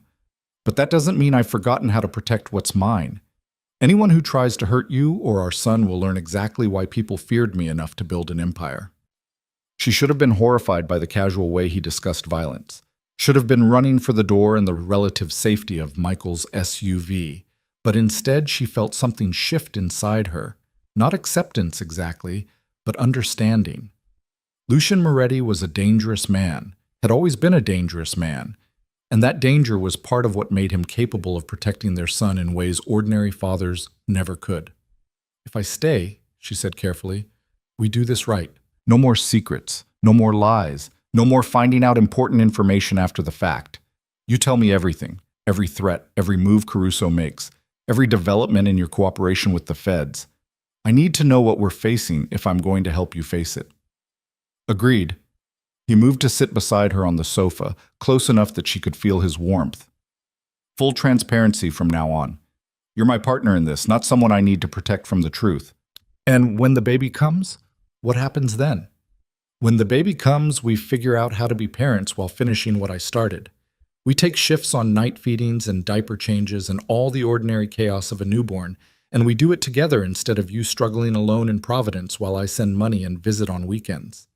His hand found hers, fingers lacing through. I want to be there, Nora, for all of it. The beautiful moments and the terrifying ones and everything in between. The baby kicked hard, as if voting for having his father present. Nora looked down at their joined hands and tried to calculate the risk of staying against the risk of running. Both options came with danger, with uncertainty, with the possibility of catastrophic failure. But only one option gave their son a chance at having both parents present from the moment he drew his first breath. "How long until you're clear?" she asked. "Really clear, not just mostly clear. If everything goes perfectly. 6 weeks?" January 1st is my target date for having all assets transferred, all testimony given, all ties to the criminal organization completely severed. He squeezed her hand. "I know that's cutting it close to your due date. I know it means you'll be in your 3rd trimester while we're dealing with the most dangerous part of the transition. But I can't make it happen any faster without raising red flags that might get us all killed. 6 weeks?" She turned the timeline over in her mind. "And you really think we can stay safe that long with Caruso looking for weaknesses? I think we have a better chance together than apart. And I think our son deserves to be born into a situation where his parents are united instead of scattered across different continents." Lucien's other hand came up to cup her cheek, turning her face toward his. "I love you, Nora. I love you, and I love our son. And I will do whatever it takes to make sure you're both safe, even if that means becoming someone I swore I'd never be." "What do you mean?" "I mean that I'm working with federal prosecutors, testifying against people I've known for years, violating every code I was raised to honor. In my world, that makes me the worst kind of traitor. But I'll be a traitor 1,000 times over if it means our son grows up with a father who isn't dead or in prison." The raw honesty in his voice undid something in her chest. She leaned into his touch, letting herself be held for the first time since he'd walked back into her life. His arms came around her immediately, careful of her belly, and she felt the tremor in his hands that betrayed how much this meant to him. "I'm scared," she whispered against his shoulder. "I know, so am I. What if we can't do this? What if it all falls apart? Then we rebuild, and if we can't rebuild, we run, but we do it together." He pressed a kiss to her hair. "No more running alone, Nora. No more facing impossible choices without backup. From now on, we're a team." She wanted to believe him, wanted to trust that partnership was possible between two people with so much history and hurt between them, but belief required faith, and faith required letting go of the fear that had been her constant companion for 6 months. "I'll stay," she said finally. "But if things get too dangerous, if it looks like Caruso is getting close, I'm gone. I won't risk our son's life on the hope that your security measures hold." "Fair enough." He pulled back just far enough to look at her. "I'll have your things brought from Providence. You can set up the 2nd bedroom however you want. It'll be the baby's room eventually, but for now, it's yours if you need space. We're really doing this, living together while you dismantle your empire and I grow increasingly pregnant and uncomfortable." "Apparently so." A smile ghosted across his face, the first she'd seen since yesterday. "It's going to be strange, isn't it? Playing house while the world burns down around us." "That's one way to put it." She stood, her back protesting the movement. "Can I see the apartment? Figure out where I'll be sleeping and where we'll put the baby?" He gave her a tour of the small space. 2 bedrooms barely big enough for beds, a kitchen with outdated appliances, a bathroom with ancient tile that probably hadn't been updated since the 70s. It was a far cry from the luxury of the penthouse where she'd lived with him before, but it felt safer somehow, more real, less like a beautiful cage and more like an actual home. "The baby's room," Lucien said, opening the door to the smaller bedroom. "I know it's not much, but we can fix it up. Paint, furniture, whatever you want." Nora stepped into the empty room and tried to imagine their son sleeping here. Tried to picture a crib and changing table and all the ordinary paraphernalia of new parenthood. It should have felt impossible, preparing a nursery in a safe house while running from criminals who wanted them dead. But somehow it felt right, like they were building something real in the middle of chaos. "We'll need to go shopping," she said. "Crib, clothes, diapers, all the things I was planning to buy slowly in Providence and now have to acquire in a hurry. Make a list. I'll have everything here by the end of the week." He leaned against the door frame, watching her move around the small space. "You should rest. You've been traveling all morning, and stress isn't good for the baby." "I'm fine." "Nora." He said her name gently but firmly. "You are 7 months pregnant, and you just learned that a dangerous man is trying to find you. You're allowed to not be fine." The permission to be weak, to be scared, to be human instead of strong, nearly broke her. She sank onto the floor, there was no furniture yet, and pressed both hands to her belly where the baby was moving restlessly. "I don't know how to do this," she admitted. "I don't know how to be pregnant and terrified and in love with someone who might get us all killed. I don't know how to prepare for a baby while preparing to run for my life. I don't know how to trust you when trusting you before nearly destroyed me." Lucian sat down beside her, his back against the wall, their shoulders touching. "You do it one day at a time. One decision at a time. One moment of choosing to stay instead of run." He took her hand. "And you do it knowing that I'm right here with you, facing the same fears, making the same impossible choices." What if it's not enough? What if love and determination and all our best intentions can't protect our son from the consequences of your past? Then we deal with those consequences together. He brought her hand to his lips. "But I refuse to believe that our son is doomed before he's even born. I refuse to accept that the mistakes I made before I knew he existed will define his entire life. We can choose differently, Nora. We can build something better." She leaned her head on his shoulder and let herself rest just for a moment in the fragile peace of believing him. Outside, rain continued to fall on Boston's streets. Somewhere in the city, Vincent Caruso was plotting their destruction. Federal prosecutors were building cases that would send powerful people to prison. And in 6 weeks, if everything went according to plan, Lucien Moretti would be free of the empire he'd spent 15 years building.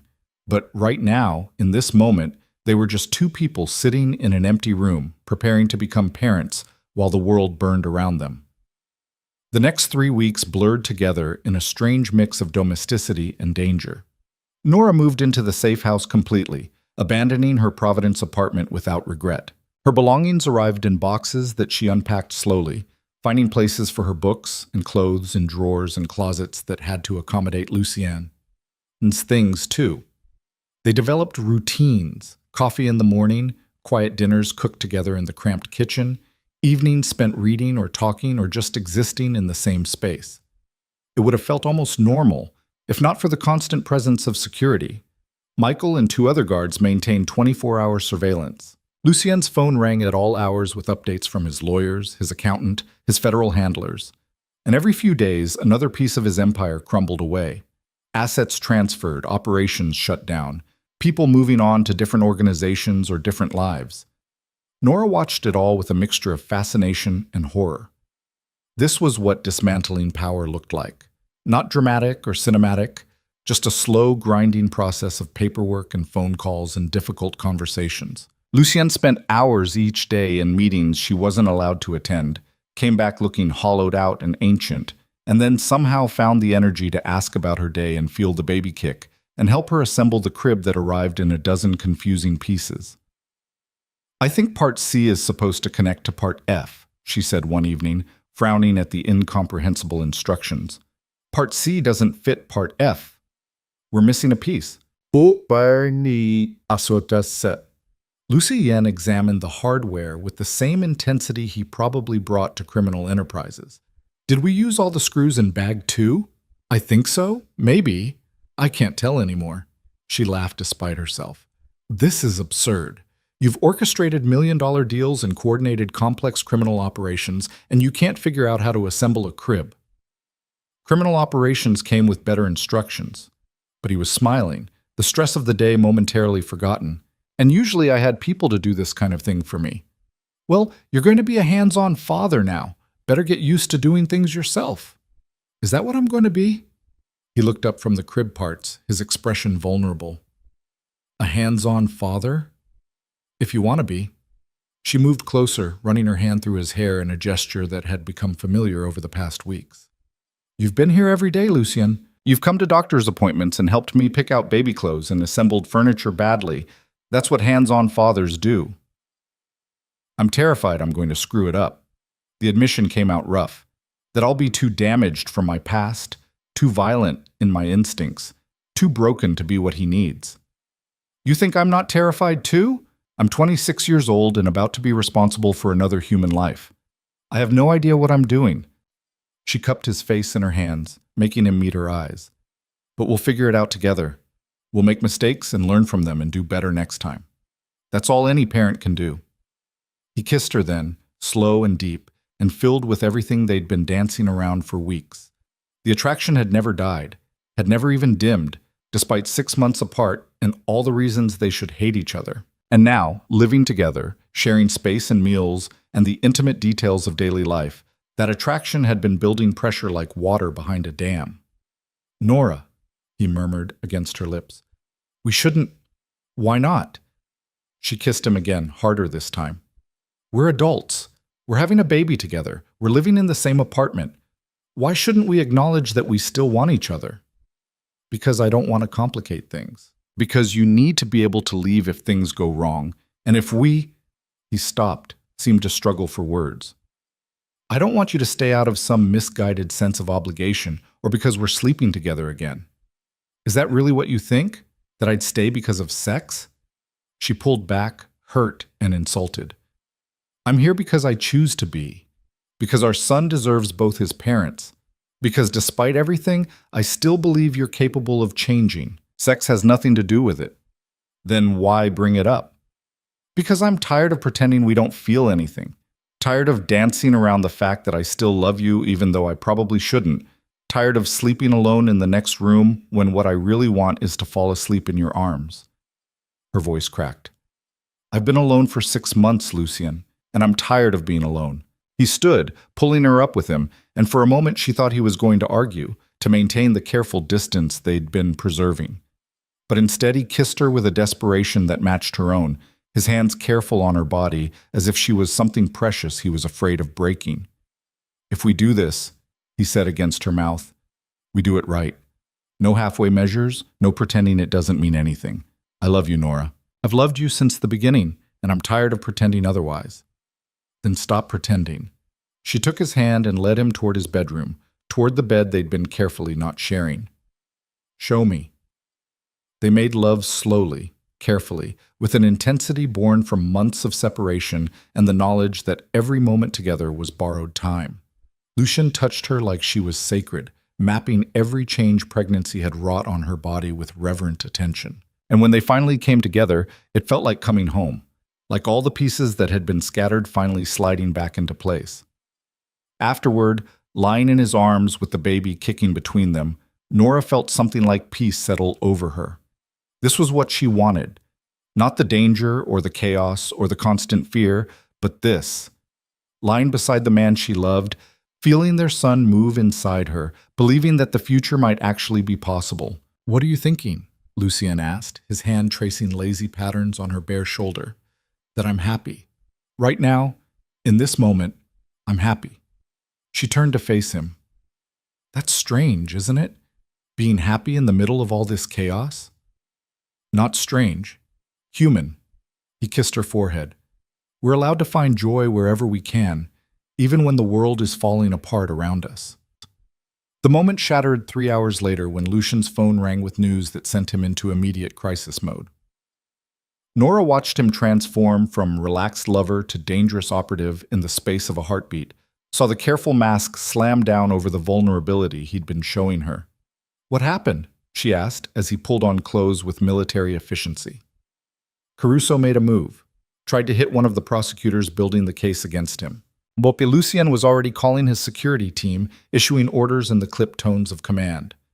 The prosecutor is fine. FBI had him under protection. But this changes everything. How? Because Caruso just committed a federal crime that's going to accelerate the entire timeline. The feds are going to move up the trials, push for immediate arrests, force everyone involved to pick sides faster than planned. He looked at her, his expression grim. We need to be ready to move. Pack a bag with essentials, clothes, documents, anything you can't live without. Keep it by the door. Fear iced her veins. You think we're going to have to run? I think we need to be prepared for anything. He crossed to her, cupped her face in his hands. I will keep you safe, Nora. I will keep our son safe. But you need to trust me and do exactly what I say when I say it. Can you do that? She nodded, too frightened to speak. Good. He kissed her hard and fast. I have to go meet with my lawyers and the federal prosecutors.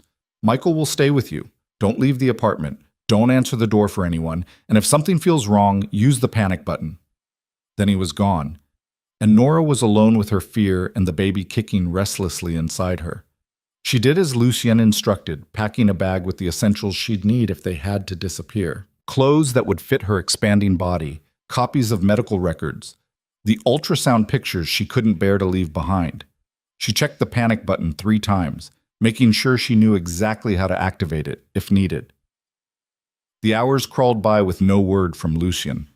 Michael maintained his post outside the door, stone-faced and silent.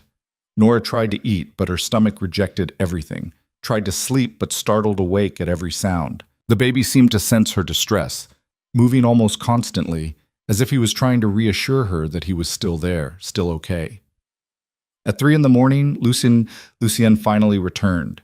He looked haggard, worn down to bone and will, but there was something in his expression that made her sit up from where she'd been dozing on the couch. It's done, he said quietly. Caruso's been arrested. Federal agents picked him up 2 hours ago on charges of attempted murder of a federal official. He's going away for a long time, Nora. Long enough that he'll never be a threat to us again. Relief hit her so hard she started shaking. And the others? The people you were testifying against? Most of them are scrambling to cut deals now that Caruso's shown how desperate the situation is. The smart ones are cooperating. The stupid ones are going to trial and losing. He sank onto the couch beside her, suddenly looking every one of his 38 years. It's almost over. Another 3 weeks, and I'll be completely clear. No more testimony, no more obligations, no more ties to anything criminal. 3 weeks. She did the math quickly. That puts us at December 22nd, 3 weeks before my due date. I know. He pulled her against his side, and she felt him trembling with exhaustion and relief. I know the timing is insane, but I can't make it happen any faster. The legal process has its own timeline. What happens after? When it's all done and you're clear? We live. He said it simply, as if it was the most obvious thing in the world. We raise our son together. We build something normal and ordinary and safe. We become people who worry about pediatrician appointments and sleep schedules instead of criminal enterprises and federal prosecutions. It sounded like a fantasy, too good to be true. But looking at Lucien's face, seeing the desperate hope there mixed with the bone-deep exhaustion, Nora chose to believe. Chose to trust that the future they were fighting for might actually be possible. Okay, she whispered. 3 more weeks. We can survive 3 more weeks. But even as she said it, she felt the baby kick hard enough to take her breath away, and she wondered if their son would have the patience to wait that long before demanding his entrance into the world. Their son had other plans. Nora woke at 4 a.m. on December 10th with a sensation that felt like someone was squeezing her entire midsection in a vice. She lay perfectly still for a moment, trying to convince herself it was just Braxton Hicks' contractions, the practice labor her doctor had warned her about. But then another wave hit, stronger this time, and she knew with absolute certainty that this was real. Lucien. Her voice came out shakier than she intended. Lucien, wake up. He was awake instantly, the way he always was, fully alert from dead sleep like someone who'd trained himself never to be caught vulnerable. What's wrong? I think I'm in labor. The words hung in the air between them for a heartbeat before Lucien exploded into action. He was out of bed, pulling on clothes, reaching for his phone, all while firing questions at her with the precision of someone running a military operation. How far apart are the contractions? When did they start? Have you been timing them? Is there any bleeding? I don't know, just now. No, and no. Another contraction gripped her, and she had to breathe through it before she could speak again. But Lucien, it's too early. I'm only 36 weeks. He's not supposed to come for another month. Babies come when they come. He was already dialing, and she heard him speaking rapidly to someone on the other end. Get the car ready. We're going to Mass General, now. The drive to the hospital passed in a blur of pain and fear. Contractions were coming every 8 minutes now, regular enough that the nurses took her seriously when they arrived at the emergency entrance. Lucienne stayed by her side through the admission process, through the wheelchair ride to labor and delivery, through the examinations that confirmed what she already knew. "You're 4 centimeters dilated," the nurse said cheerfully, as if this was wonderful news instead of terrifying. "Looks like you're having a baby today, Mama." "But it's too early." Nora gripped Lucien's hand hard enough to hurt. "He's not fully developed yet. His lungs aren't ready." 36 weeks is early, but not dangerously so, the doctor said, appearing with the calm competence of someone who'd delivered 1,000 babies. "We'll monitor him closely, but babies born at this stage usually do just fine. Let's get you settled in a room and see how things progress." The labor room was nothing like the peaceful birth environment Nora had imagined during her pregnancy. Medical equipment beeped and hummed around her. Monitors tracked the baby's heartbeat and her contractions. And every few minutes, someone new came in to check her progress, or ask questions, or adjust something. Through it all, Lucien stayed beside her, his hand in hers, his presence the only constant in the chaos. "I'm scared," she admitted during a brief lull between contractions. "I know." He brushed hair back from her forehead, his touch gentle despite the tension she could feel radiating from him. "I'm scared too. What if something goes wrong? What if he's not okay?" "Then we deal with it." His voice was firm, absolute. "But he's going to be fine, Nora. He's strong, just like his mother." The hours blurred together in waves of pain that grew progressively worse. Nora had read about labor, had taken classes, had thought she was prepared for what giving birth would feel like. But nothing could have prepared her for this. The all-consuming intensity of it, the way pain erased everything else until there was nothing but the contraction and the desperate need to breathe through it. Lucien stayed with her through all of it. When she squeezed his hand hard enough to leave marks, he didn't flinch. When she screamed through a particularly brutal contraction, he murmured encouragement. When she begged for drugs to make it stop, he held her and told her she was doing amazingly, that she was the strongest person he'd ever known. "I can't do this," she gasped as the contractions hit the 7-minute mark. "Lucien, I can. It's too much." "Yes, you can." He pressed his forehead to hers, making her look at him. "You ran from me when you thought I was dangerous. You built a new life from nothing. You've been preparing for this moment for months. You are the woman who survived loving me. You can survive anything." She wanted to laugh at the absurdity of that logic, but another contraction hit and all she could do was breathe and squeeze his hand and try to believe him. By noon, she was 8 centimeters dilated and seriously reconsidering every choice that had led to this moment. The epidural had helped with the pain but left her feeling disconnected from her own body, like she was watching everything happen from a distance. Lucien had left briefly to take phone calls he couldn't ignore, and the nurse had assured her that first babies usually took their time. But when Lucien's phone rang again at 1:30, the timing couldn't have been worse. "I have to take this," he said, looking at the screen with an expression that made her stomach clench. "It's my lawyer. The final transfer. Go." She waved him toward the door, even though the thought of him leaving made her want to cry. "I'm fine. The nurse said it'll probably be hours still." He hesitated, clearly torn between the two most important things in his life. "Nora, Lucien, this is what you've been working toward for months. If you miss this call, if the transfer doesn't go through..." She stopped as another contraction built, breathing through it with the discipline she'd learned. "I'll be fine. Michael is right outside. I'm surrounded by doctors and nurses. Go do what you need to do." He kissed her hard, fast, desperately. "I'll be back in 10 minutes, 15 at most. Don't have the baby without me." "I'll do my best." But their son had inherited his father's sense of timing and his mother's stubborn refusal to follow anyone else's schedule. 20 minutes after Lucien left, Nora's water broke in a sudden gush that soaked the bed and sent the medical staff into high alert. 25 minutes after that, she was fully dilated, and the doctor was telling her it was time to push. "We need to wait for the father," Nora gasped between contractions. "He's just taking a phone call. He'll be right back." "I'm afraid the baby has other ideas," the doctor said gently. "We need to start pushing, Nora. Your son is ready to be born." Terror and determination warred inside her. She wanted Lucien there, wanted him to see their son enter the world, wanted to share this impossible moment with the man who'd helped create it. But the pressure was unbearable, the need to push overwhelming everything else, and she realized with sudden clarity that she was going to do this alone after all. "Okay," she whispered. "Okay, let's do this." Pushing was simultaneously the hardest and most natural thing she'd ever done. Every instinct in her body screamed at her to bear down, to work with the contractions instead of fighting them, to bring her son into the world through sheer force of will. She pushed through 3 contractions, 4, 5, feeling the baby move lower with each effort. "I can see the head," the doctor announced. "You're doing great, Nora. 1 or 2 more big pushes and he'll be here." The door burst open and Lucien rushed in, his phone still in his hand, his expression wild. "I'm here." "I'm sorry, I'm here." Relief flooded through her so powerfully she nearly sobbed. "You made it. I'll always make it."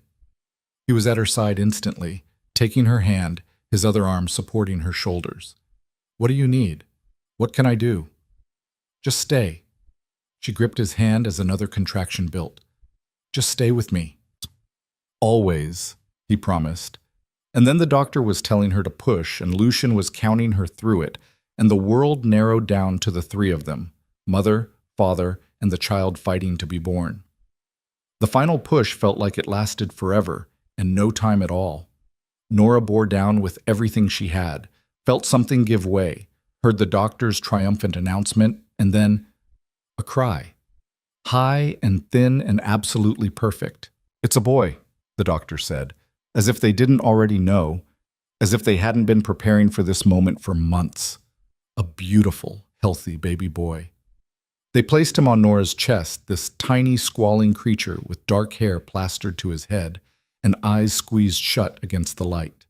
He was smaller than she'd expected, all delicate limbs and fragile perfection, and looking at him made her chest crack open with a love so fierce it bordered on pain. "Hi, baby," she whispered, touching his impossibly soft cheek. "Hi, sweetheart. We've been waiting for you." Lucien was crying. She looked up and saw tears streaming down his face, all his careful control shattered by the reality of his son. He reached out with a trembling hand to touch the baby's tiny fingers, and when those fingers wrapped around his, something in his expression transformed. "He's perfect," Lucien said hoarsely. "Nora, he's perfect. He's ours." She leaned into Lucien's embrace, the 3 of them forming their first family huddle. "He's really ours." The medical staff gave them a few precious minutes before whisking the baby away for measurements and tests. 7 pounds, 2 ounces, 19 inches long, APGAR scores of 8 and 9. Everything normal, everything healthy, despite being 4 weeks early. "What are you going to name him?" the nurse asked as she swaddled the baby in a hospital blanket. Nora and Lucien looked at each other, and she saw the question in his eyes. They'd discussed names, had narrowed it down to a few favorites, but had never quite agreed on which one felt right. "Theo," she said softly. "Theo Moretti Hale. Both our names, so he knows where he came from." "Theo," Lucien repeated, testing the name. "Theodore?" "Just Theo. It means gift, and that's what he is." She watched the nurse settle their son in the clear plastic bassinet, a gift we didn't know we needed. They brought Theo back after what felt like hours, but was probably only 20 minutes. Nora held him against her chest, marveling at how something so small could feel so heavy with importance. Every feature was a miracle. The tiny nose, the rosebud mouth, the dark eyes that opened briefly to look at her with unfocused newborn wonder. "He has your eyes," Lucien said, settling beside them on the hospital bed. "And your hair. Look how dark it is. Your mother's nose, I think. I remember you showing me pictures. Your stubborn chin. We're in trouble when he's a teenager." They fell into easy conversation, pointing out features and making predictions about who he'd look like, what kind of personality he'd have, what his first word would be. It felt surreal, this normalcy in the middle of everything else. But Nora clung to it like a lifeline. Lucien's phone buzzed on the bedside table, and she saw his expression shift as he read the message. "It's done," he said quietly. The final transfer went through at 2:15, Everything, all the assets, all the holdings, all the remnants of what I built, it's gone, converted to legitimate businesses or sold off completely. You're free. She hardly dared to believe it. I'm free. He looked at Theo sleeping peacefully in her arms. He was born at 1:47, 12 days before my deadline, Nora.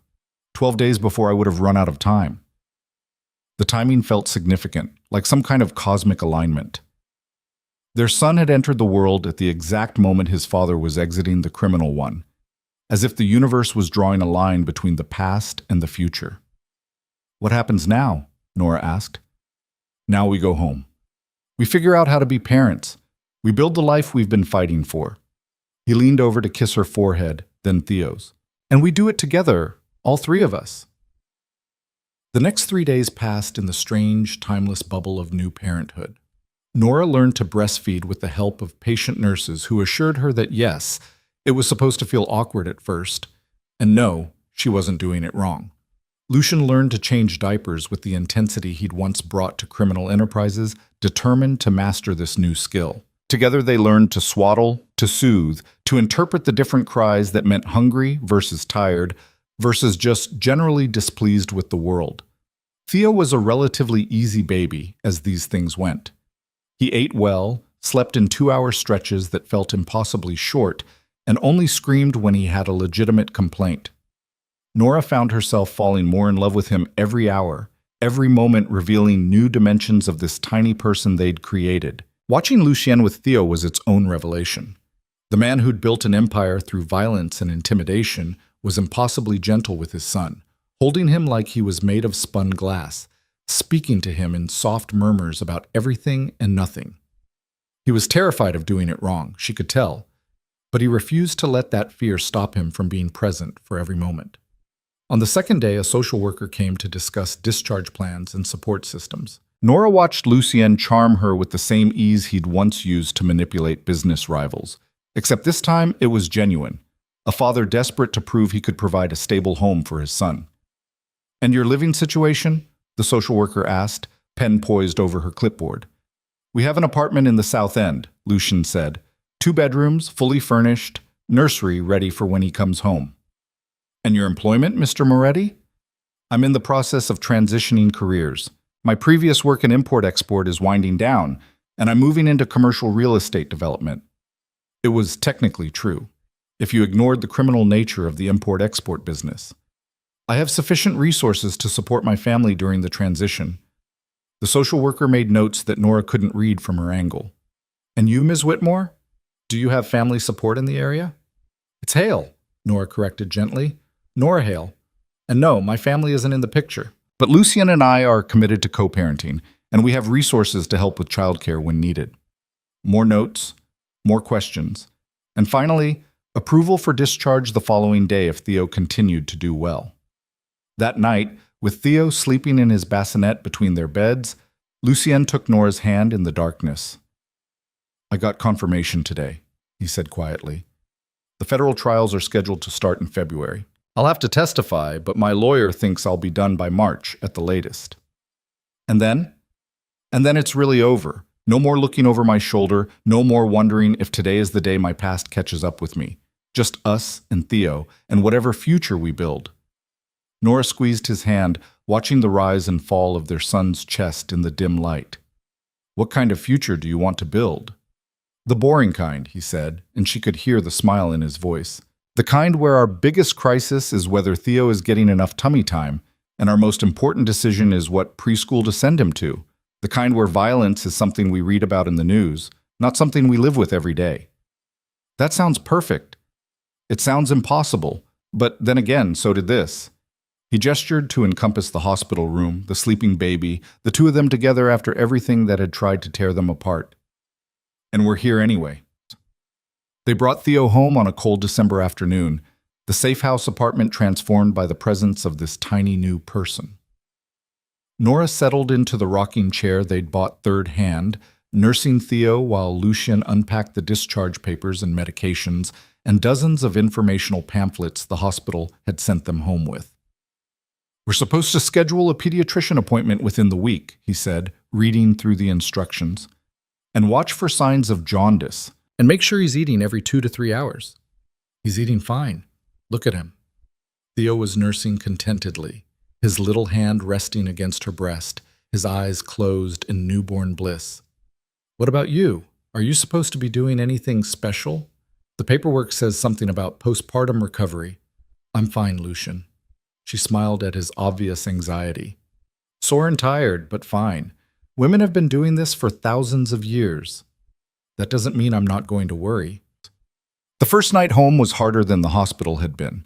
Theo woke every 90 minutes to eat, and each time Nora had to drag herself from sleep to feed him while Lucienne hovered anxiously, asking if he could help, if she needed anything, if the baby seemed okay. By 4 in the morning, they were both exhausted and slightly delirious, and Nora found herself laughing at the absurdity of it all. What's funny? Lucienne asked, walking Theo around the small living room while she tried to recover enough energy for the next feeding. Us. 3 weeks ago, you were dismantling a criminal empire, and I was terrified we were all going to die.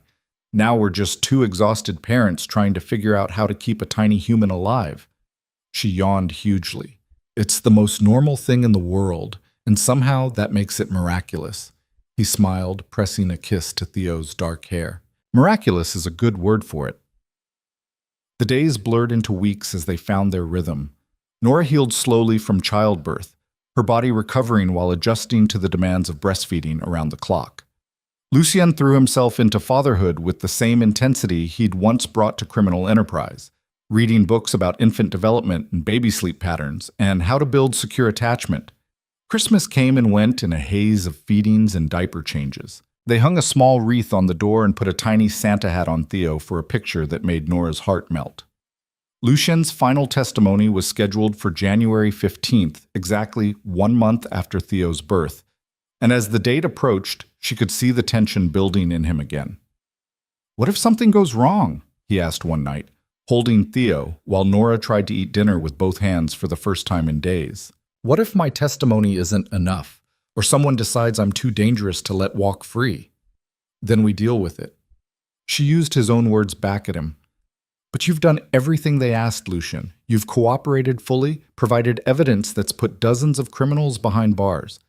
They have no reason to go after you. Reason doesn't always matter in the legal system. Then have faith. She took Theo from him so he could eat his own dinner. Have faith that we didn't go through all of this just to have it fall apart now. The night before his testimony, Lucien couldn't sleep. Nora found him at 3 in the morning, standing over Theo's crib and watching their son sleep with an expression that broke her heart. Talk to me, she said softly, coming to stand beside him. I'm terrified that I'm going to fail him. The admission came out raw, that despite everything I've done, everything I've sacrificed, I'm still going to end up being the father who wasn't there, who couldn't protect him, who destroyed his life before it really began. You won't. She took his hand, lacing their fingers together.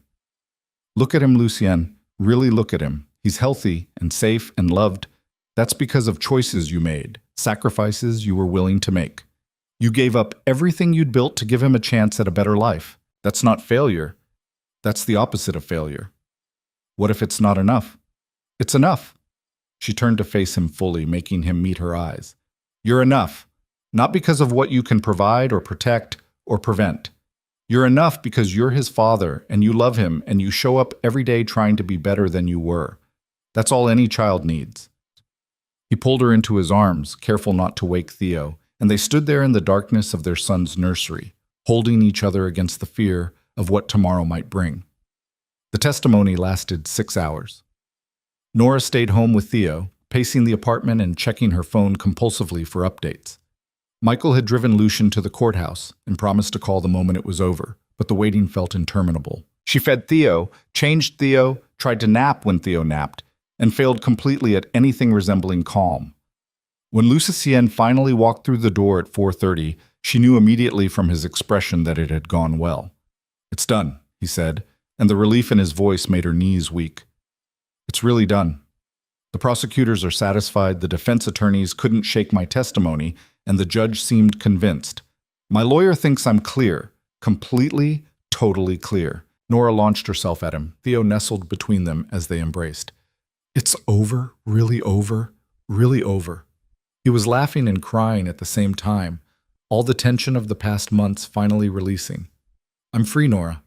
Free to be just a father, just a man trying to build a normal life with the woman he loves and the son who changed everything. That night they celebrated quietly, takeout from an Italian restaurant that delivered sparkling cider since Nora was still nursing, and Theo sleeping peacefully in his swing while his parents toasted to new beginnings. It wasn't glamorous or dramatic, but it was theirs, real and hard-won and precious beyond measure. What do we do now? Nora asked, leaning against Lucien's shoulder while they watched their son sleep. Now we live. He pressed a kiss to her temple. We find a real apartment, something bigger with a yard maybe. We make friends with other parents at the pediatrician's office. We worry about normal things like preschool applications and whether Theo is meeting his developmental milestones. That sounds almost boring. After everything we've been through, boring sounds perfect. 3 months later, they moved into a brownstone in Jamaica Plain with a small yard and a neighborhood full of young families. Nora painted Theo's new room a soft blue, and Lucien assembled more furniture with slightly more success than the crib had been. They joined a new parents group at the local library, and Nora made friends with other mothers who had no idea about Lucien's past. Lucien started a legitimate real estate development company, using the business skills he'd honed in criminal enterprise to build something legal and profitable. It wasn't as exciting as running an empire, he admitted, but it paid well and didn't require looking over his shoulder constantly. And most importantly, it meant he could be home for dinner every night, could help with bedtime, could be present for all the ordinary moments of Theo's early life. The trials concluded in March, resulting in dozens of convictions and prison sentences that would keep Lucien's former associates locked up for decades. His name appeared in the news a few times as a witness, but the media quickly moved on to other stories. Within 6 months, Lucien Moretti was yesterday's news, just another criminal who'd cooperated with prosecutors to save himself. The reality was so much more complicated and so much simpler. He'd saved himself, yes, but he'd also saved his family. And in doing so, he'd become someone neither of them had thought possible. A good man, a loving father, a partner who showed up every day trying to be better than the day before. On Theo's first birthday, they threw a party in their backyard with decorations and a smash cake and more toy cars than any 1-year-old needed.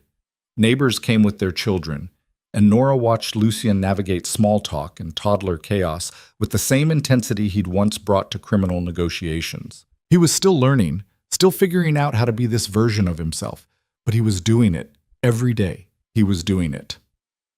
That night, after Theo was asleep and the decorations were put away and the house was quiet again, Lucien found Nora in their bedroom. I have something for you, he said, pulling a small box from his pocket. Nora's breath caught. Lucien, it's not what you think. Not yet, anyway. He opened the box to reveal a delicate silver bracelet with a single charm, a tiny footprint. It's Theo's footprint from the hospital.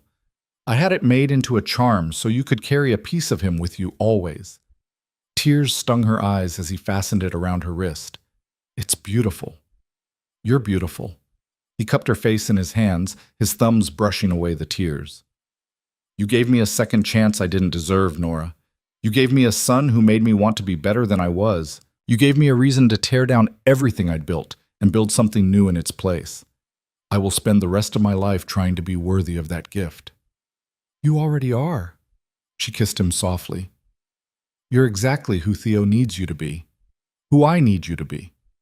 Then marry me. The words came out urgent, desperate. Not because it's expected or because it makes things easier legally. Marry me because I love you, because I want to spend the rest of my life being Theo's father and your husband and the man who gets to wake up beside you every morning. She'd known this was coming eventually, had seen it in the way he looked at her, in the growing stability of their life together. But hearing him ask, hearing the vulnerability and hope in his voice, made her heart stutter. Yes, she whispered. Yes, I'll marry you. They married in June in a small ceremony at the courthouse, with Theo as their only witness and Michael standing up as best man. Nora wore a simple white dress and carried wildflowers from the farmer's market. Lucien wore a suit and looked at her like she was the answer to every question he'd ever asked. And when the judge pronounced them husband and wife, Theo clapped his chubby hands together and squealed with delight, making everyone laugh. It wasn't the wedding she'd imagined as a little girl, but it was perfect in its simplicity. Just two people who'd found each other in the darkness and fought their way to the light, promising to keep choosing each other every day for the rest of their lives. The years that followed were beautifully, wonderfully ordinary. Theo grew from a baby to a toddler to a bright, curious preschooler who asked endless questions and loved trucks with a passion that amused his parents. Lucienne's business thrived, and Nora eventually went back to work part-time at a bookstore that reminded her of Margaret's shop in Providence. They bought bicycles and went to the zoo and had family movie nights with more popcorn than any three people needed. There were hard moments, too. Sleepless nights when Theo was sick, arguments about parenting choices, moments when the past threatened to intrude on the present. But they faced everything together, the way they'd promised they would. And slowly, steadily, they built a life that had nothing to do with criminal empires or federal testimony or the darkness that had once defined Lucienne's existence. On Theo's 5th birthday, Nora found Lucien in their son's room long after bedtime, watching him sleep the way he used to in the safe house apartment. "What are you thinking about?" she asked, sliding her arms around his waist. "How different everything is now. How 5 years ago, I was testifying against people I'd known for decades, terrified that I'd end up dead or in prison, and now I'm just..." He gestured around the cheerful bedroom with its dinosaur posters and overflowing toy box. "I'm just a dad worried about whether my son is ready for kindergarten." "You're not just anything." She pressed a kiss between his shoulder blades. "You're an amazing father, a wonderful husband, and proof that people really can change if they want it badly enough." "I wanted it for him." Lucien turned in her arms, pulling her close. "Everything I did, every sacrifice I made, it was for him. So he could grow up without the weight of my past crushing him. So he could be whoever he wants to be instead of being defined by who his father used to be." "He'll know someday," Nora said quietly. "When he's old enough to understand, we'll tell him the truth about where you came from and what you had to do to get here." "I know, and I'll answer whatever questions he has, honestly and completely. But I want him to know that the past doesn't have to determine the future. That we can choose differently, be better, build something good even out of terrible circumstances." Theo stirred in his sleep, mumbling something about dinosaurs before settling again. They stood together watching him, this miracle of a child who'd changed everything, who'd given them both a reason to fight for a future neither of them had believed was possible. "I love you," Lucien whispered into the darkness. "I love you too." Nora tightened her arms around him. "All three of us. We made it. Against impossible odds, through danger and fear and every reason to fail, we made it to the other side." "We did." He pressed a kiss to her hair. "And we're going to keep making it, every day for the rest of our lives." Years later, when Theo was old enough to ask questions about his father's past, Lucien told him the truth about the empire he'd built, the violence he'd committed, the darkness he'd lived in before Theo was born. He didn't soften it or make excuses, just laid out the facts and let his son process them. Theo listened carefully, his young face serious, and when Lucien finished talking, he was quiet for a long moment. "But you changed," Theo said finally. "You left all that behind before I was born." "I did." Lucien met his son's eyes, so like Nora's, with absolute honesty. "I changed because I wanted to be the kind of father you deserved, the kind of man your mother could build a life with, the kind of person who didn't solve problems with violence or fear." "Are you still changing?" The question caught him off guard. "What do you mean?" "I mean, is changing something you do once, or is it something you keep doing every day?" Theo tilted his head, curious. "Because you always say we should try to be better than we were yesterday. Is that what you're doing? Being better than you were when you were a bad guy?" Lucien looked at his son, this wise, thoughtful 8-year-old who somehow understood more than most adults and felt his throat tighten with emotion. "Yes," he said quietly. "That's exactly what I'm doing. Every single day, I try to be better than I was, better than the man I used to be, better than the father I was yesterday, because you deserve that, and your mom deserves that, and I deserve to be proud of who I'm becoming instead of ashamed of who I was." Theo considered this, then nodded seriously. "Okay. That's good then." He paused. "Can we still get ice cream? You promised." And just like that, the heavy conversation was over, replaced by the ordinary concerns of childhood. Lucien laughed, ruffled his son's dark hair, and took him for ice cream the way he'd promised. Because this was his life now, not dramatic confrontations or criminal enterprises, just the beautiful mundane reality of being a father, a husband, a man who'd chosen to be better and kept choosing it every day. It wasn't perfect, wasn't always easy, but it was real and hard-won and more valuable than any empire he'd ever built. That night, lying in bed with Nora curled against his side, Lucien thought about how far they'd come. From a clinic in Providence where his world had shattered and reformed through danger and fear and impossible choices, to this quiet bedroom in Jamaica Plain where their son slept safely down the hall and their future stretched out bright and promising. "What are you thinking about?" Nora murmured sleepily. "How lucky I am." He pressed a kiss to her forehead. "How impossibly, inexplicably lucky I am that you gave me a second chance." "We gave each other second chances." She tilted her face up to his. "You're not the only one who had to change, Lucien. I had to learn to trust again, to believe that love was worth the risk, to choose hope over fear." "And did you? Choose hope over fear? Every day?" She smiled in the darkness. "Every single day, I look at you and Theo and this life we've built, and I choose to believe in second chances, in redemption, in the possibility that people really can change if they love something enough." He held her closer, breathing in the familiar scent of her hair, feeling the steady beat of her heart against his chest. Outside, the city hummed with life, ordinary people living ordinary lives, unaware of the small miracle happening in this brownstone in Jamaica Plain. The miracle of a man who'd been a monster learning to be human. The miracle of a woman brave enough to give him that chance. The miracle of a child who'd saved them both without even knowing it. This was the future they'd fought for. This quiet, ordinary, impossibly precious future where the biggest crisis was whether Theo would eat his vegetables, and the most important decision was what book to read at bedtime. Where violence was something from the distant past instead of a constant threat, and love was the foundation instead of a dangerous complication. Lucien Moretti had built his empire on fear and blood and power, but he'd built his family on sacrifice and change, and the desperate determination to be better than he was. And lying there in the darkness with his wife in his arms and his son sleeping safely down the hall, he knew with absolute certainty which legacy mattered more. The empire was dust and memory now, relevant only as a cautionary tale about the man he used to be. But the family, the beautiful, ordinary, miraculous family, that was forever. That was real. That was worth every sacrifice, every terrifying choice, every moment of doubt and fear. That was everything. And Lucien Moretti, former crime boss, current real estate developer, full-time father and husband, knew he would spend the rest of his life protecting it, nurturing it, and proving himself worthy of the second chance that had saved his soul.